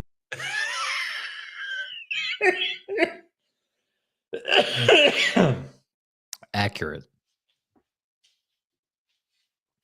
That reminds me of the Kids in the Hall sketch where Dave Foley plays a guy who speaks perfect English but insists he learned phonetically and has no real idea what he's saying. I do remember that was a good one. I think this is. Brando set the reachable ceiling for film acting, and this is one Shawnee Penn. We forget often when we talk about, well, this is the first time talking about someone who's done what he did and what he did. But, you know, movie. Look at that dyed hair, everybody. And this is Charlie Rose. Like, this is like, we'll call this 25 years ago. Look at how, oof. These are an extremely new art form still today, if you relate it to painting or music or any of these other things. And you know, music's not going to get better than Tchaikovsky, and painting's not going to get better than Da Vinci or Rembrandt, and acting's not going to get better than Marlon Brando. That ultimate poem's been written. Listen, Brando's really great. I got no real beefs with that. But back when TV first came out, like the Hollywood, like movie theaters and the Hollywood system was not happy because they thought, well, TV is gonna kill the theaters, And for a while it did. It kind of like it got them just a little bit there, but you know, they came back. they had to reimagine things and make them big spectacles and make it, That's why we got the widescreen format and everything. That's why we got color. We needed to differentiate the movies and make them something special. The movies today are not something special. The movies today are a quick stopping ground for something that's going to go to a streaming format in 90 days. They aren't special anymore. Again, Hollywood will die at the hands of Hollywood. them grand things, and they somehow survived TV being, This lady got a little Heather Langenkamp going on, don't she? brought out. And so now streaming is the new thing, Little and we bit. had COVID, so everybody is already like programmed now to want to watch stuff at home, to be in their house. And I think maybe it's time, if Hollywood wants to survive it and actually continue making theatrical released movies, which I would love them to do. They have to get their budgets down. They have to make it so not every movie has to make $200 million to survive. You have to bring down the budgets. I just think that the system now is outmoded. They've got to do something. There may be a hybrid way of doing it. Who knows? But I think they need to rethink it, and hopefully movie theaters will come out better for it, but they may not. Everybody has still got their they're just being lecherous, man. They just want money. They just want money. And they want to get it now, and the idea of waiting in the long haul for that money or earning it over the long haul does not compute to them. They don't believe that that's a possible thing. They're like, we got to get it here, we got to get it now. And in doing so, they're screwing themselves. They should just say, every screening, we have a guy who sits in the back and stops people. Yeah. Yeah, those used to be called ushers. The end. Yep. Or have a new position at a movie theater where it's just like what's it called, an airplane? Marshal, an air. Do you guys have any clue how much I would want to be the film marshal? Oh my God. I would be the film marshal the best. The absolute best. Now, I've kicked people, and here's the thing, I will go ahead and put it into the ether here. I've already got experience. I've already clocked some hours on the job kicking people out of movie theaters. I had a dude come out to me. I was working the back bar. A guy came back and he's like, "Hey man, you got to come in here and get this lady out of here." And I'm like, "Well, what's going on, buddy?" He goes, "This drunk lady hit me." And I was like, "Huh?" I'm watching this A Star Is Born. They're in the back row with me. I told them they were been yapping the entire movie. I've been cool the entire time. I've been trying to get them to be quiet. And then I had enough. I was like, "You guys got to shut up." And this lady hit me. So I had to go up in this movie while it was playing and kick out two grown-ass women who were in at least their 50s, if not 60s, who were drunk off their ass and hitting another dude because they were yapping too much in the theater. I've been the marshal. I have been the person to kick them out. So, like, I volunteer as tribute. Marshal. Yeah. Theater marshal. Theater marshal. That we need to create the theater marshal. I'm in. This is it. The theater marshal sits in the back, plain clothes. I guess it doesn't matter if you're plain clothes. It doesn't matter. In fact, Uniform would help. I think a uniform would help. Yep. The accountability. What do you think about this? And here's the thing, I'm a big ass dude, so like people don't mess with me by and large. Is a real thing, not just a Dr. Genius idea. I'm in. I think the position starts out where it's frequently you have to get involved, and I think as time goes on, the theater marshal's presence. You'll have less and less of one, exactly, because people will start to get programmed into being productive members of society and not complete buttholes. Deters that bad behavior. Me too. Isn't this a good idea? Yeah. Theater marshal. Oh, I think I know how much you want to be a film marshal. Hell yeah. Bringing down the law. What the fuck is the movie now? Does Quentin Tarantino even know why normal? Well, he calls him Quentin Tino, which is hilarious. Quentin Tarantino is missing the point of theaters. Okay, let's see what this old man has to say. People go to movies. You know, he is rich, so he owns his own theaters. He can watch whatever he wants on film. Well, we can all do that to a degree, not on film necessarily, but you know, whenever he wants. He probably even goes to movies by himself. I mean, I do that, but I know that that's not normal. And most people won't do that, no matter how big the event and no matter how much they want to watch a movie. You own the audience for that time. And it's not just about doing art. It's about, they made it worth it for them. Now, even if you love cinema and you seek out old and obscure movies because someday you hope to be able to actually talk to somebody who loves movies as much as you do, you will not see most of the greatest movies you will ever see at a theater. If you play it wrong, you could, I mean, because they've already been made. Don't feel bad about watching it on your phone because I get. Whoa, okay, now we're saying, okay, all right, hold on. You literally say it's okay to watch it on your phone, and in this picture right here, you show us a David Lean film. You son of a bitch. You've got to be putting me on. You know what? Watch The Bridge on the River Kwai on your phone, everybody. Perfectly fine. Fuck you, dude. That's ridiculous. I guarantee you that watching it on your phone with some headphones is a way better. Lawrence of Arabia, good on your phone. Don't worry, it's fine.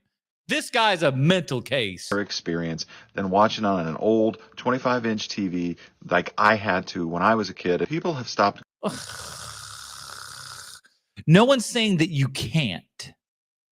No one's saying that you can't. But should you?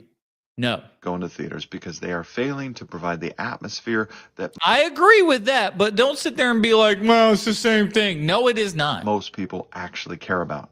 Because it's really not about the technical quality of the experience. Fuck you! Yes, it is.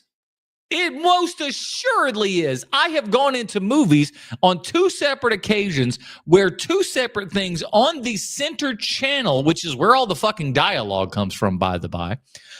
In one of the theaters, the woofer was broken and it sounded like a 1940s telephone. In the other one, the tweeter was dead and the woofer was the only thing that was there. That was the entire film. I walked out of those films. It's not about the present. Fuck you. Yes, it is. It most assuredly is about the presentation. And seeing a movie on your phone versus a movie theater versus even your own television stuff, all of these experiences are different. We go for community. Fuck off.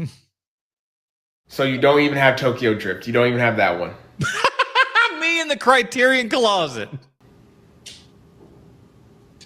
Whatever. I'll take, I don't know, Y Tu Mama Tambien. I don't know. He's like, there's lesbian stuff in that. I'll take that. Actually, it's not lesbians. It's gay. It's straight gay because those two dudes are, getting after their teacher. Guillermo del Toro's Frankenstein and Sinners are probably two of the movies this year that if you don't like either of them, I genuinely think less of you. Sinners was fine. I almost watched Frankenstein. I pulled up my Netflix there and everything, and it goes, "You're not subscribed to Netflix anymore." And I was like, "Oh yeah." So I didn't watch it. Couldn't tell you. Well, I guess that was it. He's just like, "Hey, you don't like those movies? Fuck you." I'm like, "All right, fine." I feel like it's so common for people to walk out of movies these days. I never found that to be the case. If they just don't like it. I work at a movie theater, and the amount of people that have walked out of Begonia, Predator. I'm hearing about people walking out of. Listen, people walk out of Yorgos Lanthimos' film. I'm not surprised. The man makes wild, crazy shit. That is certainly not for everybody. Pretty Things, not for everybody. Look at the man's record. He ain't for everybody, dog. Die My Love. Like, genuinely, what is going on? And, like, obviously, it's your money. Do what you want with it. My thing is that I rarely walk out of a movie unless I'm, like, uncomfortable because I feel like I need to see the full thing in order to form, like, a full opinion. You always need to see the full thing to inform your full opinion. Otherwise, you're just being a dum-dums. I saw Frankenstein in the theater with two friends. We all enjoyed it a lot. We did admit, though, it could have been cut down a bit. That's one thing I saw from the runtime was like, what, 2.5? Ugh. God, when you get a 90-minute movie these days that like actually cooks and stuff, boy, is it a good time. This was wonderful, cherry pie. Directors who are nothing like their films. David Lynch. Hi, Kale. Thank you, David. I knew you'd like it. Saw it at a local mom and pop shop and thought of you. You remind me today of a loyal Shetland sheepdog. Arf, arf. Could you get more? It's aces. I want massive, massive quantities. I'll see what I can do, David. Yay! It pairs well with my black coffee on a cold autumnal morning. I'm such a cozy cuddle bug. I'm glad, David. Anyway, I wanted to ask what my character is doing in this new comfy, cozy mystery episode of Twin Peaks. You'll be holding in your arms a father who was possessed to abuse and kill his daughter. Oh, it really is the dichotomy of David Lynch. When you hear him talk and stuff like that, it's like, oh, he's a little bit of a weird guy, but he seems like a sweet enough man and everything. And you see his films and you're like, what is this? What is this madness that we're watching? Great heavens, it was Leland? I didn't want to reveal the killer, but they made me. Who's they? They! Right, sorry. They! Go on. So yes, Laura's father was the killer, and he did way worse than just that. Way worse. Worse? Oh no. Oh no. Again, he was possessed by Bob, so he was not aware of the atrocities he was committing to his own daughter. Oh, that poor man. Now he will slowly but surely realize what he's done now that he's freed of the evil entity's possession, now that he's dying. Oh my God, David, this is very dark. You tell him to go to the light then, to go to his daughter. You tell him that he is forgiven as he dies in your arms in that sprinkler-soaked police room. Wow, I almost have no words. Real feel-good stuff, ain't it? No, David, this actually may be one of the saddest moments I've ever acted in. And I'm sure you'll do a beautiful job, Kale. You'll have them bolting for the tissues. Geez, I wonder if you're ever going to make something about how comfy and cozy the vibes of Twin Peaks are. Well, I am making a Twin Peaks prequel in which Laura Palmer is a protagonist. Oh, so we get to see how happy-go-lucky her life was before it was tragically taken away? Sort of. Here, look at the script. Ain't it just bananas? David, what the fuck? I'm glad I finally watched Twin Peaks recently. I've still yet to kind of sit through. It's just been one of those that gotta, like, it's a commitment. Yeah, I have AMC A-list, so if you want to go see the new Paul Thomas Anderson movie, I Every man I've ever met from Burbank, California. already saw it 3 times, and one time I saw it at a panel, and PTA was there actually, and he told me about cinematography. I'm so excited for you to come to our D&D night next week. It's gonna be awesome. Tattoos, yeah, I have a few. Right back here I have Sonic and Mario, and they're visiting a Blockbuster video in 1998. Dude, you gotta get into physical media. I got them. Tape, the other ones, records. ape the other ones. Type physical media for sure. I just like that you kind of like, it's more of like a sensory thing. Like it's an experience. You can like experience it sensory. Listen, there's nothing wrong with that. Thing. Yeah. It's true. I have a sensory thing. No, yeah, me and my friend, we have a podcast. Yeah. First of all, it's me and my friends. I have several friends that we do the podcast with. Thank you very much. It's me and my she, they, and then a they, he. And we have a podcast about Legos and intersectionality of the film industry. We're looking for a third.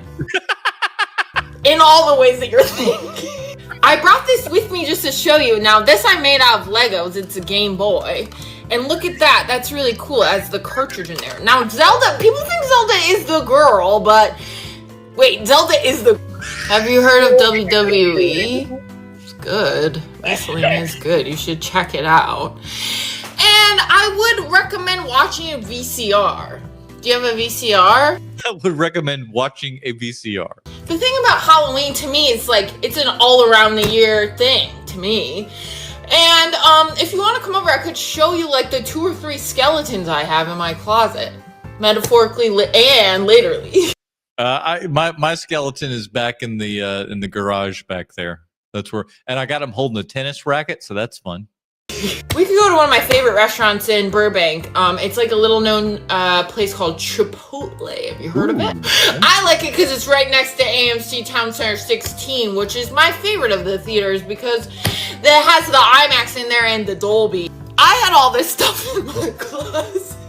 And I think you know that. I think you know that I built this Lego and I live in Burbank, so. She's like, listen, I'm talking about me. It's the other guys, but I am also those guys. So inside this box holds a piece of physical media that holds a very special place in my heart. Trying to think of what it could possibly be. Because honestly, I never thought I'd have the opportunity to actually be a part of this. I've loved physical media my whole life, and now I get to say I'm actually on a disc. Well, we could all fancy print our own disc if that's what you're doing. First and foremost, the movie Freaked is out on glorious 4K in this amazing looking box set. This has been a movie that from Bill and Ted's Excellent Adventure has been lost to time for over a couple decades, and the fact that it got this beautiful box set is something to behold all on itself. And if we take a look at the O card, number 1, it's individually numbered. I got number 938 out of 10,000 units. But if we keep on zooming in and enhancing, that's my name.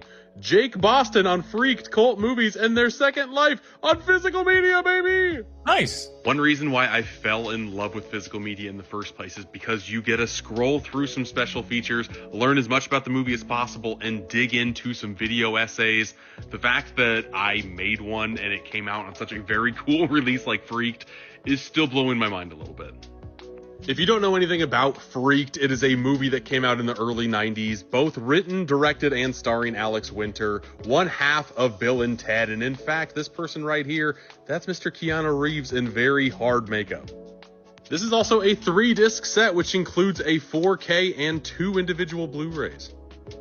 What's also included is a replica comic book on Freaked. It's wild that this exists, I had no idea. Huh. We also get a sticker pack. Love that this is included.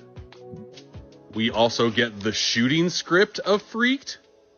We also get a hardbound book with over 100 pages of freaky behind-the-scenes art, but it also has my name as a special thanks. And man, I tell you what, if you liked Freaked, this is this looks like a hell of a good set for you, man. The disc producer is Justin Beam, someone who has made some amazing special features in the past. I'm such a fan of practical effects, and Freaked is just decked out to the nines with them. And if you didn't believe me about Keanu Reeves, yeah, he does play the dog man in this, and it's wild. I had no idea until I watched this movie for the first time. We also get a replica flyer from the film.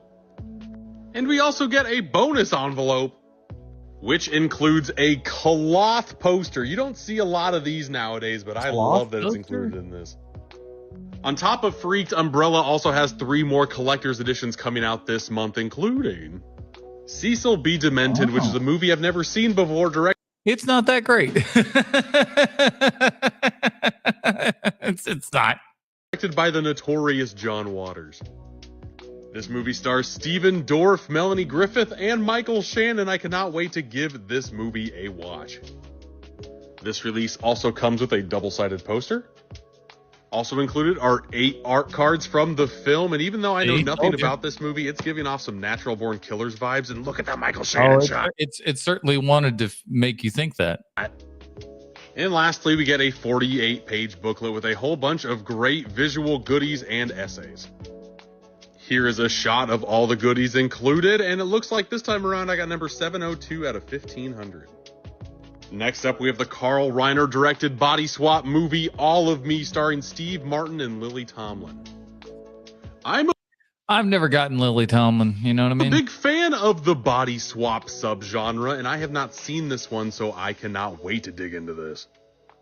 Included on this set is a 48-page booklet with a whole bunch of great essays, including one on the director talking about the film, the transformative influence of All of Me, with all the body swap subgenre, and a great piece on Steve Martin. And this release is also individually numbered. I got number 233 out of only 500. And since this video is running long, the last movie I have to showcase off is The Fire Within. Here is a great, glorious one-shot of everything included. And this time around, I got number 33 out of 500. Low number alert! Debut, debut! So many great releases coming out from Umbrella this month, but you know my heart has a soft spot for Mr. Freaked right here. But which one of these are you wanting to pick up? Let me know in the comments.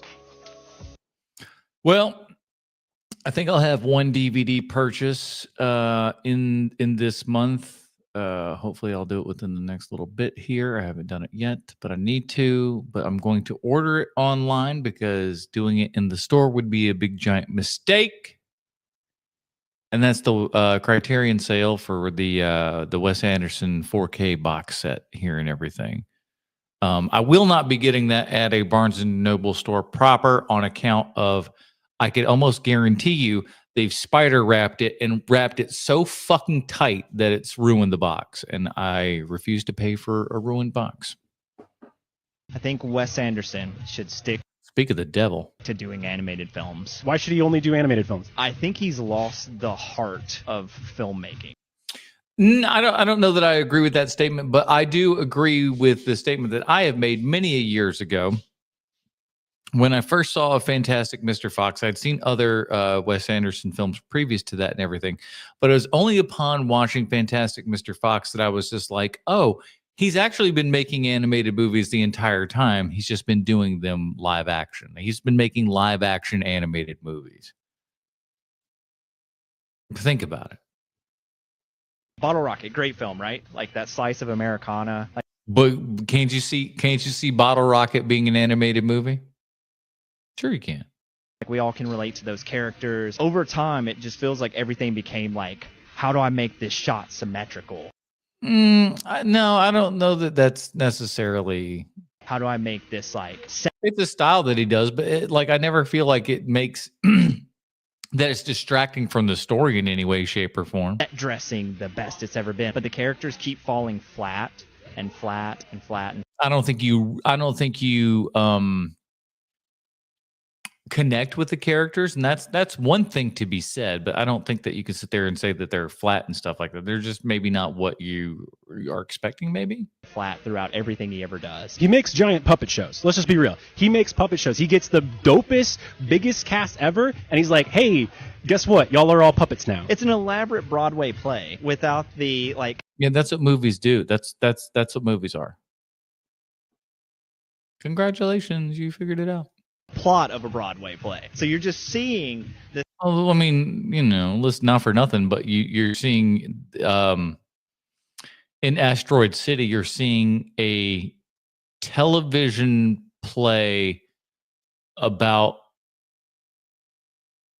an actual play that has a playwright. See, there's too many, set pieces. You're like, oh wow, that's fun. I wish I could live in that. And then 30 minutes go by, and you're looking at your watch, and you're wanting the film. Nah, homie, you just not engaged. That's For whatever reason, that whimsical world just should be animated. You feel for those characters at that point. I just want him to stop stacking the cast and having them do nothing but like one-liners and the same deadpan, like look at the camera and go, That's not what's going on. This guy's full of it. And then move on to the next thing. Where's the heart? Where's the love? And I think you're right. I think a little animated whimsy would bring that back. Fantastic Mr. Fox. Great film. Wes Anderson. Hey, just think about it. Think about it. Animation is... That's the only one he's seen of his. Like, he saw that in Bottle Rocket from the sounds of it. Calling your name. Overrated. Let's all go to the lobby to get ourselves a treat. Disagree. The new theatrical window... Here comes my boy. He's back with another bad take. Oh, can't wait to see this. New theatrical windows is terrible. Okay, listen. Even a broken clock can be right twice a day. Maybe we'll have an agreement. I'm here for it. I want to agree with people. Let's see what his take is. Is unbearably bad because I'm trying to go see a movie, right? It came out on October 17th in LA, October 24th nationwide. Tell me why none of the theaters on my AMC app are carrying it anymore. Already, it has been 2 weeks, and I can't go see a movie directed by Richard Linklater, starring Ethan Hawke, Margaret Qualley, and Andrew Scott. Like, there's big stars and a big... Not today they aren't. Sad state of affairs, but not today they aren't.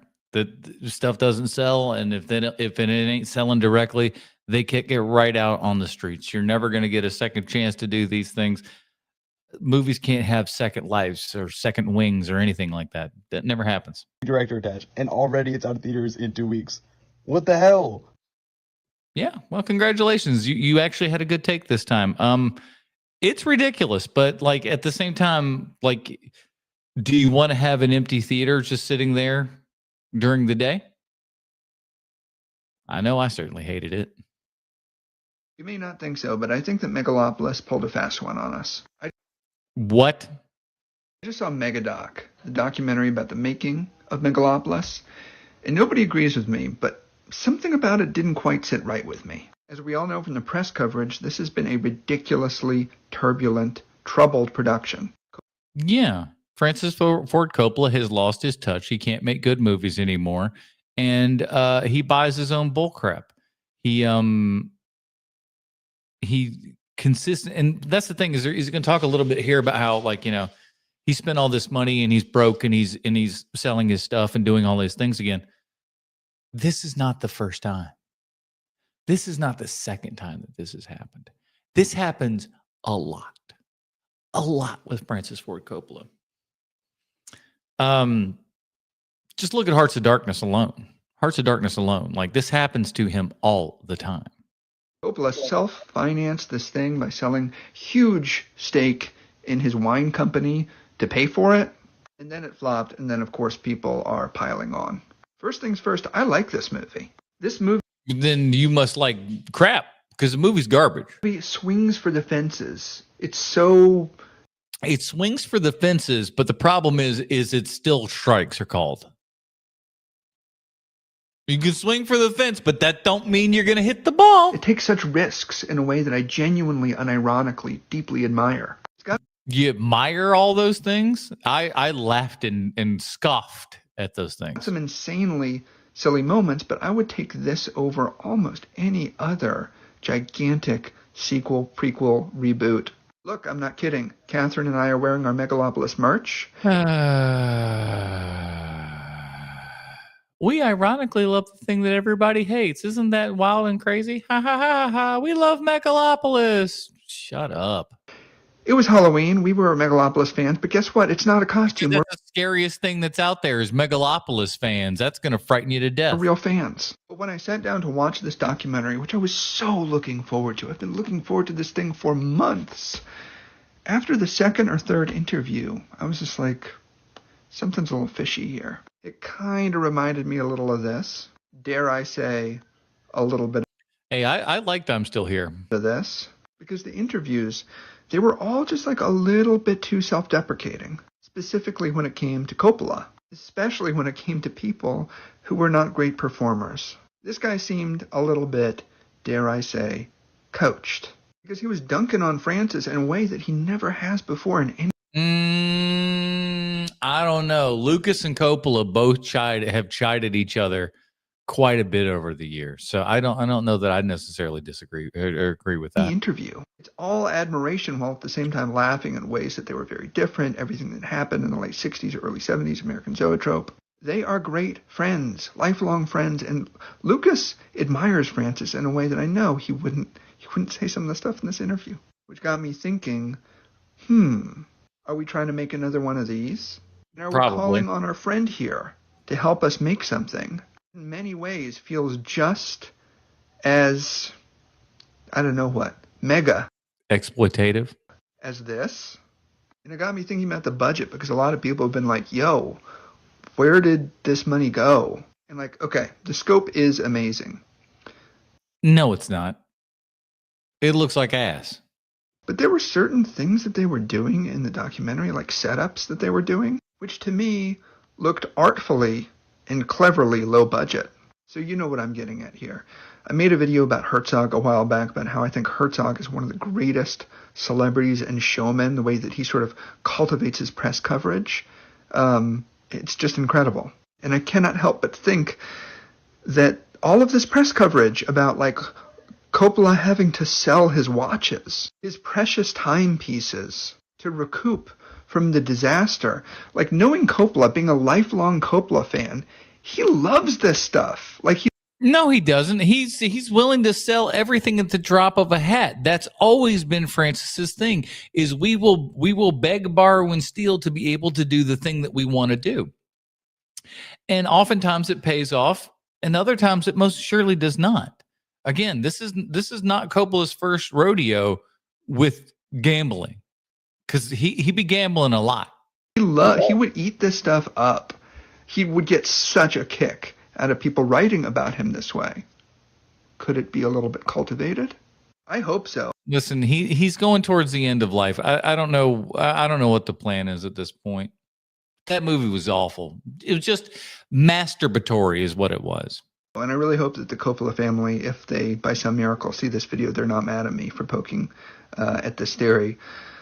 But good God, what a master Coppola would be if this is true. I hope it is. I'm not saying it's like a low-budget movie, but my guess is that it's under 120 million. Anyway, if you like this video, give me a follow. I'm trying to make one every single day. God, well, this movie was just atrocious. Aubrey Plaza's chewing on scenery.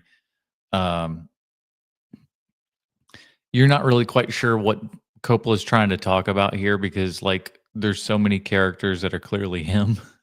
Thank you for watching, and thank you for watching Megalopolis. If you haven't already, you should go watch it. Thank you. Go watch it where, my friend? Go watch it where? Francis Ford Coppola is not allowing that to happen. I'm glad I got to see it, because otherwise I would not be able to have seen it at this point. And be scratching your head going, is this movie any good? I'm here to tell you, it ain't. It sucks. Thank you for doing that. Slow down and watch this scene with me, because they do not make kids' movies like this anymore. Oh my God, I got the same guy 2 times in a row? That must have been the algo looking at me, huh? Look at this. What do you see? 2 turtles in the bathtub. And this gay propaganda has got to go. But what about the cinematography? What about the lighting? What about just the feeling of this scene? Imagine any of these shots if they didn't have Ninja Turtles in them. What would it look like? Yep. It would look like a regular movie. Let me tell you something. This movie was amazing. And it was because of Tim Burton's Batman. I think that's one of the big ones. There's others out there. But we allowed children's entertainment to have an edge on it that you were not seeing previous at that time. When we watched Burton's Batman in the theater, it was like what people felt reading Frank Miller's Dark Knight, where it was like, oh, this is different. This is new. This is adult. This is like gritty. And as somebody who was a Ninja Turtle cartoon fan and everything growing up, when the movie came out, it was like, whoa, whoa, whoa, whoa, whoa, whoa. This is adult. This felt like adult. Like the Ninja Turtles are like cursing a little bit. You know what I'm saying? It's dark. It's grungy. It's disgusting. New York City in that movie. There's this beautiful emotional way. And and you can see the guy's face and maybe that shot if you saw it up closer and better and stuff like that. But the real hero of all of these movies is the Jim Henson Company doing all the animatronics on the face and everything. God, it's so good. Of dignifying characters by putting them in the real world. Whereas most kids' movies nowadays, take them out, it still looks like a kid's movie when you just see the environment. But look at this. This is beautiful. If this came out today, people would say it's like some of the most gorgeous cinematography of any kid's movie ever. Look at the darkness. The cinematographers and directors are not afraid of darkness. Blows my mind. I have love that movie. Never seen Back to the Future. It re-released in theaters last week. Didn't get to check it out, but my friend saw it. He's been on me nonstop. I wonder how some people exist in this world, man. You made it this far in life and ain't never seen Back to the Future. But I will say this though, if you're gonna, the big screen is the best way to see that movie for the first time. Absolutely, my man. Absolutely. I've seen Back to the Future on the big screen probably 3 times, maybe. About watching this film. So we're finally here at Regal. It's Saturday night. It's a pretty packed theater. For my first time ever watching Back to the Future, let's do this. Watch them be like, that was like so many other movies that I've seen. That's always my favorite, is like when you see a classic movie and then they go like, this was like all of these other films. It's like, no. All of those other films are like Back to the Future. You watch your mouth. You know when there's a movie, like a classic, that you missed out on your entire life, and everyone is always hyping it up, and you're like, there's no way this shit is that good. And this one is, isn't it? This one is. This was that good. Okay. Yep. Okay, I will say I found Marty's dad. First of all, 4 stars. What the fuck are you doing here? This is a 5-star movie, my friend. You best get back in and change that. More of a compelling character than Marty himself, just in the context of changing your past to affect the future and taking the present as it is. There are definitely flaws with this film. Firstly, I think it is just a very basic story, but I think it's doing exactly what it needs to. All of the performances are really. What are you talking about? Basic? I mean, I suppose the premise is there, but like. The Bobs are juggling a lot of things in the air. What are you talking about? Really entertaining. It's low-key freaky as hell. I don't know. It just goes through every single thing you'd think of when you're time traveling and how it affects you, your past, your present, your future. I just really like this movie overall. My friend was right. He hyped it up, and I really loved it. Also, haven't really watched a single bad movie since the end of last month. I'm on a roll. I could fix some of that for you. Back in my day, before Tubi, the best way to watch movies like that was just on YouTube. There would be a lot of full free movies on YouTube. Really weird, obscure stuff. One of my favorite things to do after I gardened was just find some garden, he says, a movie that I'd never heard of and few other people had ever heard of on YouTube and watch it. Probably about 7 years ago, I had just moved back with my parents after college, and I was in, a really weird, mental state just because of that. But I went out with a friend, and we, gardened, came back home, and I found some movie to watch on YouTube. And this movie was called American Born. That doesn't sound familiar. And it starred Joey Travolta, not John Travolta. His brother, Joey Travolta. One of these. It is about a young man who, after the loss of his father, starts to kind of adopt the personalities of an old-timey gangster.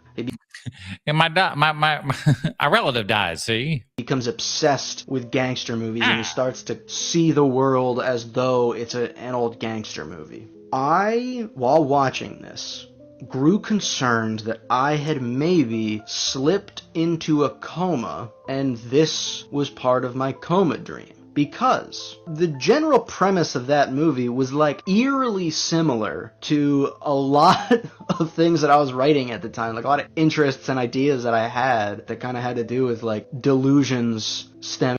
Homie's like, I wrote The Matrix. From media and media consumption, or like being possessed by a cultural idea rather than an entity. A good handful of the stuff I was working on kind of fit within those like parameters. This guy does do a lot of gardening, I can tell.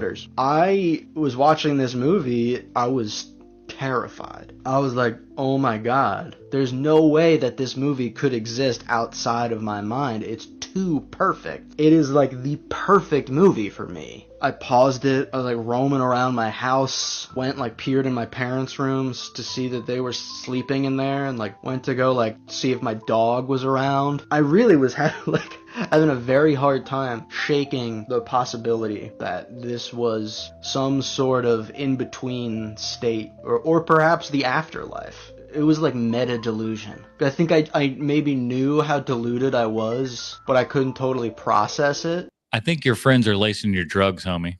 I don't know. You know how some people will recommend that if you are gonna partake, have some healthy snacks around so that way you don't just... I'm just eating baba ganoush, it's fine. You know, plow through a bag of chips or something. I think you ought to also have some healthier media ready to consume so you don't watch something that's gonna like send you into psychosis. Don't watch things that are going to make you crazy, kids. Put it on the map. People will convince you that old technology is trash. In fact, what I have behind me is a DVD. And as you is a DVD. He says that like Dave Chen. A DVD. Why is the emphasis there?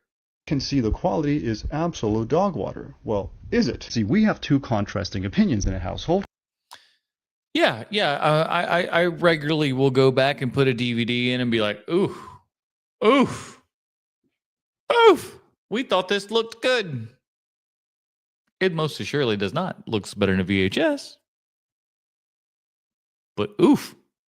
My fiance, who doesn't care what the DVDs look like. And then you've got me, who wants to get everything in 4K Ultra HD, HDR. She actually just went and bought this movie. Guess how much it cost? $2.99.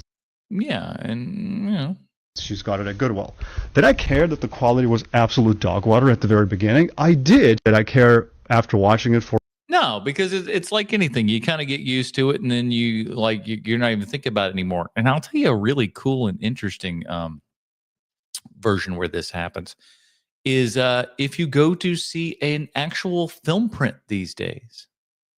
Yeah, you don't notice it, but your eyes are not used to seeing film anymore because there is a little bit of a flicker with film that if you are not used to watching it, it's going to look an odd bit to you. It's like, well, what's going on here? Because what we're seeing now in theaters has no black frames in there. Little tiny little things that just have that little 24 frames a second flickering right at you. But once you get watching, I remember the first time that I really remember kind of like going, whoa, this is very, very different, was the 70 millimeter. And I think that's what kind of helped really accentuate all of it because it is such a big film frame that you're watching then. But when I went to go see 70 millimeter, it was just like, it was what you call it there, Dunkirk and 70 millimeter. And at the beginning, it was just like, oh, wow, this is kind of flashing me, and it's like feels like it's a little juddery.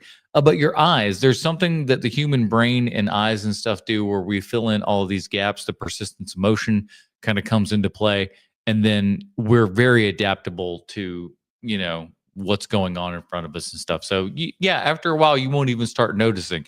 And it's also astounding that like we don't really think about our vision and stuff as much as we all would like to think. If you think like just from a regular standpoint that like, oh, well, I see everything crisp and clear. Not really. Most of the time you are actually focusing in on one particular thing and everything else is kind of blurred or obscured and stuff like that. You don't really kind of think and look unless you want to. for about 10 to 15 minutes, maybe half an hour. No, I didn't. I was concentrating on the experience. And to be quite honest with you, and reading the subtitles, I tell you what, get a sound bar, people. Do something for yourself. It's your television set. Your television set has garbage speakers. They mix for 5.1, and you're playing it out of stereo crap speakers in a television. That's why you need subtitles. Cut it out. Get yourself a sound bar, for God's sake. there's not a better value that you can get and a DVD that you actually own, and a streaming company is not going to put behind paywall or take it away. I agree. Alone making you believe that it's actually 4K, but it's not. I mean, this looks way worse than the DVD. So who do you think is right? Myself, the technology enthusiast who pays $30-$35 for each DVD, or my fiance that pays $2.99 for a DVD but can spend $400 at Marshall's? Now we find out what the video was actually about. Many DVDs still look pretty good. They absolutely do. I mentioned this on the podcast recently that I rewatched the DVD of Pleasantville. Actually, I went over to my parents' house and he was watching my dad was watching Pleasantville, and I was like, "Is this a DVD?" And he's like, "Yeah," because I remember us having the DVD back in the day. I was like, "Is this a DVD?" So he was like, "Yeah." I was astounded. It looked as good as a Blu-ray to me. Not as good as a 4K, but it looked as good as a Blu-ray to me. I was like, for a DVD and being put out the time that it was put out, that movie looks spectacular. It all depends. Bad movies from the 80s and 90s looked better than the good movies from today. Correct. We used to shoot on film. Because film today, or film then, is it was an experiment, right? It's not just an art; it's also a science as well, right? Because you're filming something, you're using this stock, you don't know what you're getting, you send it away, and it comes back, and you have to deal with what you got. If you screwed it up, and you got to do it again. So you can damn sure figure that we're going to take our time and make things actually look good. This is my most boomer opinion. This is all from The Last Boy Scout. This is not... You know who shot the last... Well, I can't tell you who shot The Last Boy Scout, but you know who directed The Last Boy Scout? A little man named Tony Scott. R.I.P. Tony. Tony Scott made good-looking films. Not a good movie. To be clear, I am not saying that movies were better back then. I'm saying they looked better. This is Days of Thunder, the Tom Cruise... Another Scott, huh? Nicole Kidman NASCAR racing movie. Again, not a good film. This was not well reviewed. It lost so much money that I think everybody got fired for this. Yeah, but man, it gave us the Paramount's Carowinds Days of Thunder ride, which I always liked. But just everything about every inch of this, just look at it.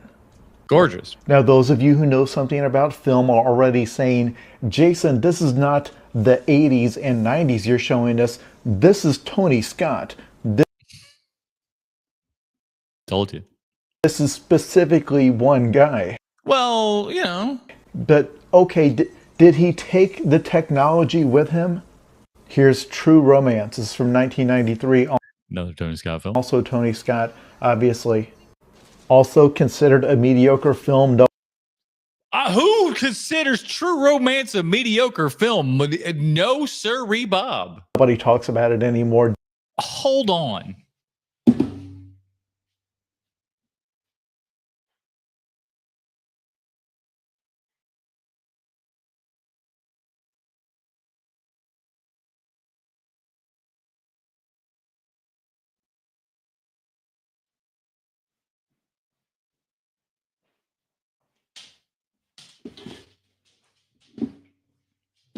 Look at this. No one cares about this? No one cares about True Romance? What are you talking about, buddy? What are you talking about? Look at this. You think people don't care about True Romance? It's Tony friggin' Scott, my guy. Movie's freaking great. What are you talking about? Didn't get great reviews at the time, didn't make a lot of money, but again, look at it.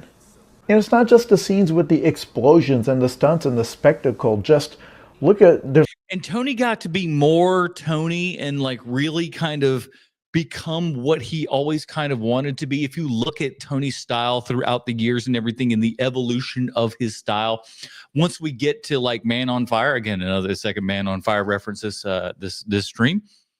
But when we get to Man on Fire, we're really getting to see what Tony Scott has kind of always been building towards and wanting to do, which is just this wild and crazy, frenetic, almost animation in a way that, but like he's just doing things and going out and just taking risks and stuff that nobody else was doing, and just going, I'm just going to be me and I'm going to make something that's badass and just really, really cool. It's like smoke hanging in the room. Everything about the lighting, everything just, it's so, look at that.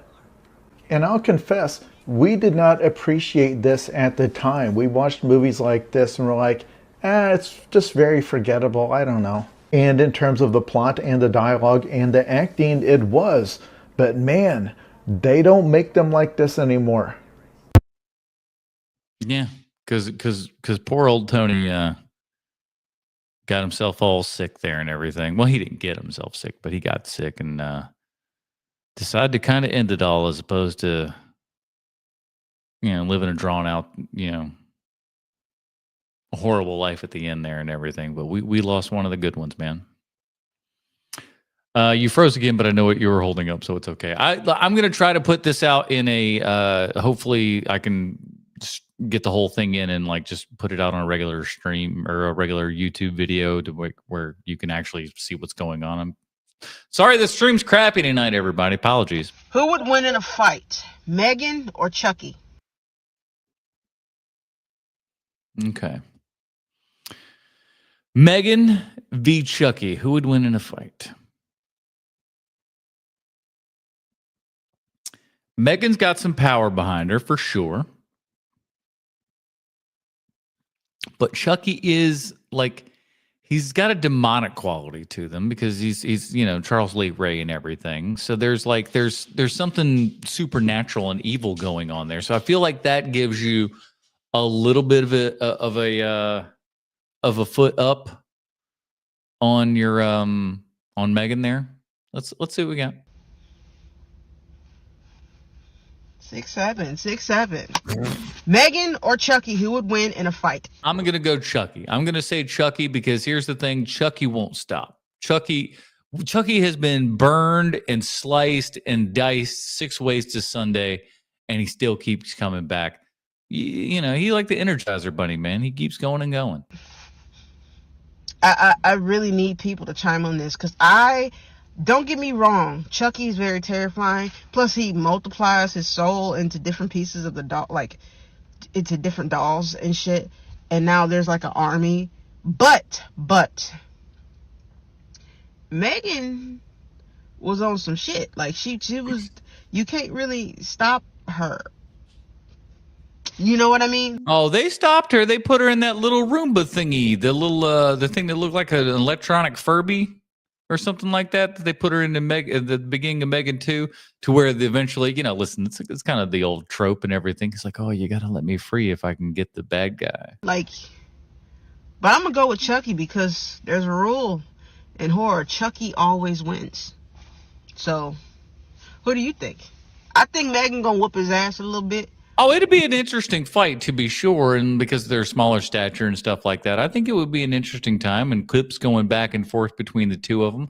I think it'd be a good time, but I think ultimately Chucky got to come out the victor. But Chucky gonna stay on his own, and that beautiful, sexy-ass Jennifer Tilly is always gonna be there to help him. Yeah. Hey, man, Oh, I didn't put a thing in the middle of that one. Oh, good. She's talking about the remake of Chucky. Yeah, I don't know. It's tough to say. Best Star Wars character. You know my favorite Star Wars character? No, which one is it? Well, it's gotta be Glit Furbo. Probably Shaz Tom Crash. Glup Shitto. Cheerio Chex Mix. Crom Waddle Tom. Booba Scuba. The Stankor. Maybe Android RQJ9 \** @5 exclamation points. Gotta be Quotifus Marbar. Quotifus Marbabar. Hell yeah. Bolito Kuave.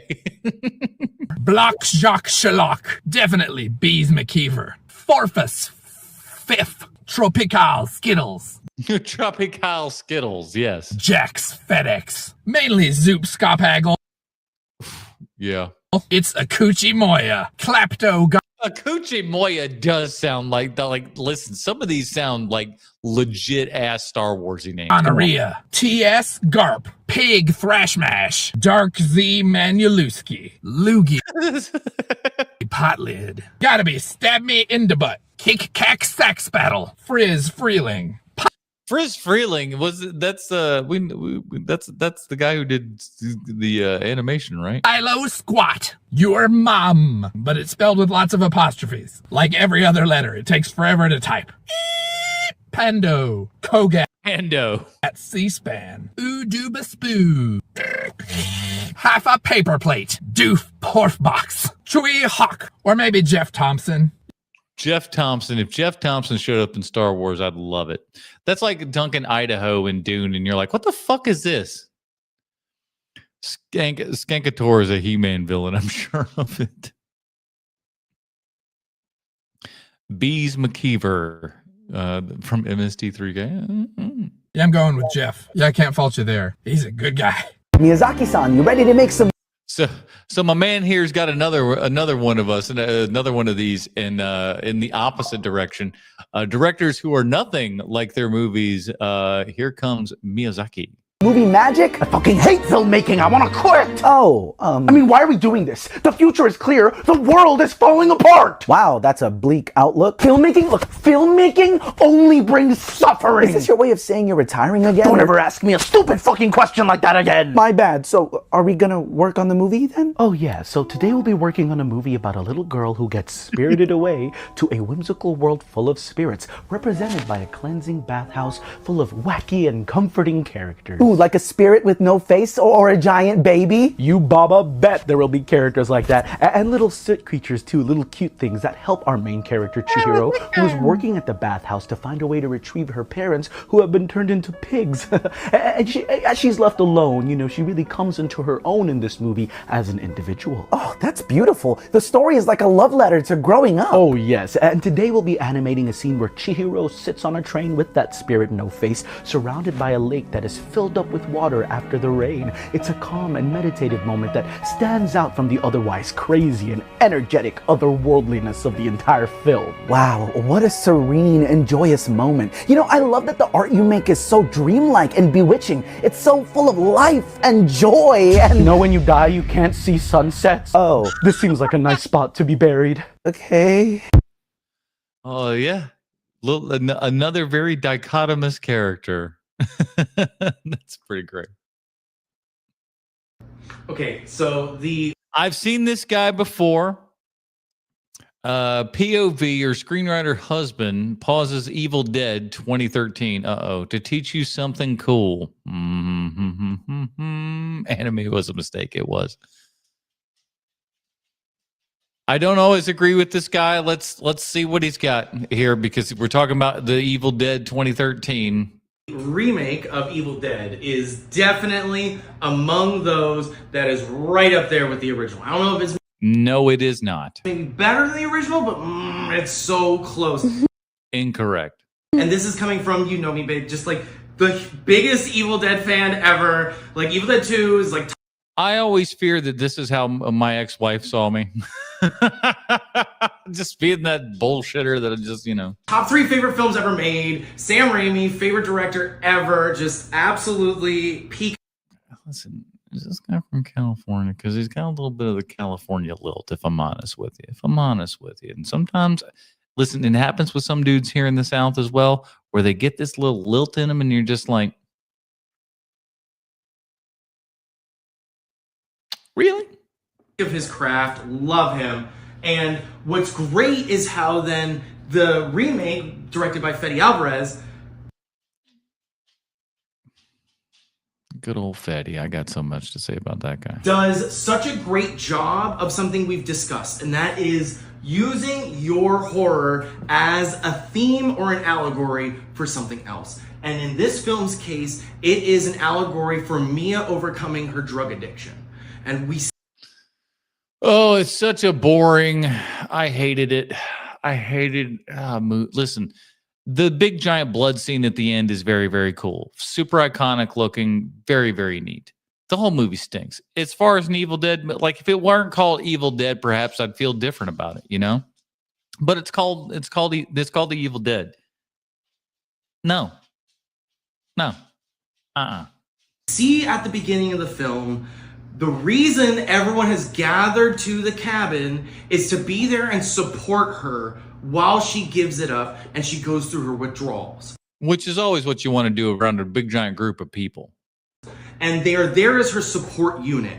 But then the evil comes, the demons, the physical manifestation of her own inner demons that she is battling with her addictions. And one by one, this addiction, these demons take out her friends. This is why you need commercial breaks. They destroy her support structure, much like how sometimes a drug addict will destroy and self-sabotage their own support structure.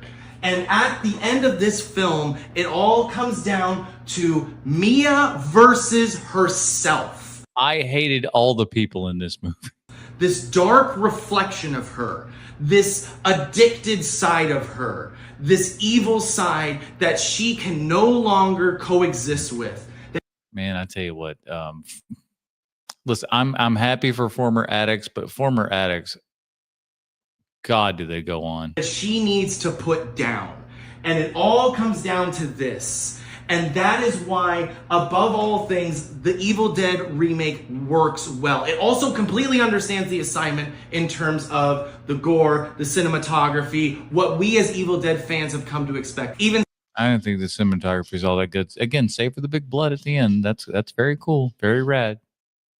That's all the movie's got. Some of the little sick, dark humor bits. But why it works so well is because it is also something besides just scares.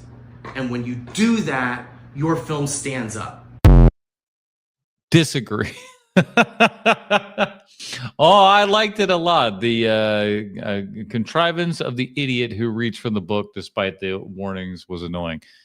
They've always done that. At least with the other one, at least with the original Evil Dead and everything, kind of made sense. He played it on a tape recorder, and the tape recorder is essentially then doing it. And so then that becomes the thing. You know, come on, people. You directed Tom Cruise in... Paul Thomas Anderson answers a question about his friend Tom Cruise after making a movie about Scientology. Ooh, this had to be an awkward conversation. Magnolia, one of your previous films. He is, of course, a very famous Scientologist. Have you shown him this film? Do you know the answer to this? You know I do. All right, then don't ask. Okay, fair enough. Okay. It is... All right, fair enough. It's interesting, that's all. That you would show it to him, given the subject matter. All right, but you also know the answer, so. Well, my viewers don't. Oh, if you already know the answers to your questions, then why ask? Pig fuck. It's fair. It's fair. It's interesting. It's interesting that he'd be like, "Hey, bud, you want to see what I cooked up?" This is your PSA to stop taking a photo of the title card in the movie theater. I want your phone to be gone from your movie theater altogether. Keep it out of the movie theater. Put it in your pocket. And again, I'll still go on record as saying we need to do like comedy clubs do and have you lock up your phone before you come in. Yep. You can get it when you leave. Lock in. One thing I noticed after moving to London about going to the cinema, I guess in the entire country, is that people love to take pictures of the title card and post that on their story. Otherwise, how are you going to believe that they were there, right? I was talking to a friend who grew up here, and he told me that sometimes he would go to the cinema just to take a picture and put that on his Snapchat. First of all, this is what they're doing. This peach. Ooh. Ooh. That's what y'all do. Gross. Story. I don't actually see anything wrong with it. Like, I've actually done it before. But that one person I do have a problem with is the person that takes a photo of the title card and then starts to post it as the movie's about to start. Because they'll take the photo, add some. I got news for you. If you're seeing the title card, the movie's already started. You're in it. I don't care if it's the first thing in there or a cold open. You're in the movie. Put your fucking phone away. Text, add a geolocation tag, realize the flash is still on their camera. All that just to find out they have no service in the cinema. Those are the worst people. They are the absolute worst. But you know who's the best? You folks. You guys are the ones that come out here every single Tuesday as we do another TikTok Trash Tuesday. And I want to thank you, man. We have a good amount of people here. That's nice. And seeing you guys talking and yapping in the chat and everything always brings a little bit of a delight to my face. And I want to thank you guys and all the people that support this show over at patreon.com/HMP. You get pre-show, post-show, dinger zone, and all that kind of good stuff. And we love you guys a whole bunch. And I want to do something that's kind of similar, somewhat similar to this before the end of the month here and everything. But I want to do it just for the Patreon people because, get this, what do you call it? I've still been paying for Zoom, even though I've been paying and doing everything here on StreamYard, which apparently tonight has been taking a big giant shit. So it is what it is. But hopefully we'll do it to where we can have just kind of a Patreon only where you guys can come in and we have some video and stuff like that where, you know, if you want to jump in on things and we can record that and put it up for the Patreon people later, I'd like to do that at some point. So that is it, everybody. Join us next Tuesday for another TikTok Trash Tuesday as we come and celebrate more stupid people on TikTok. That is it, everybody. Join us next week. Remember, hit that like and subscribe button and all the good stuff, and the hype button if you got that as well. And we'll see you next time.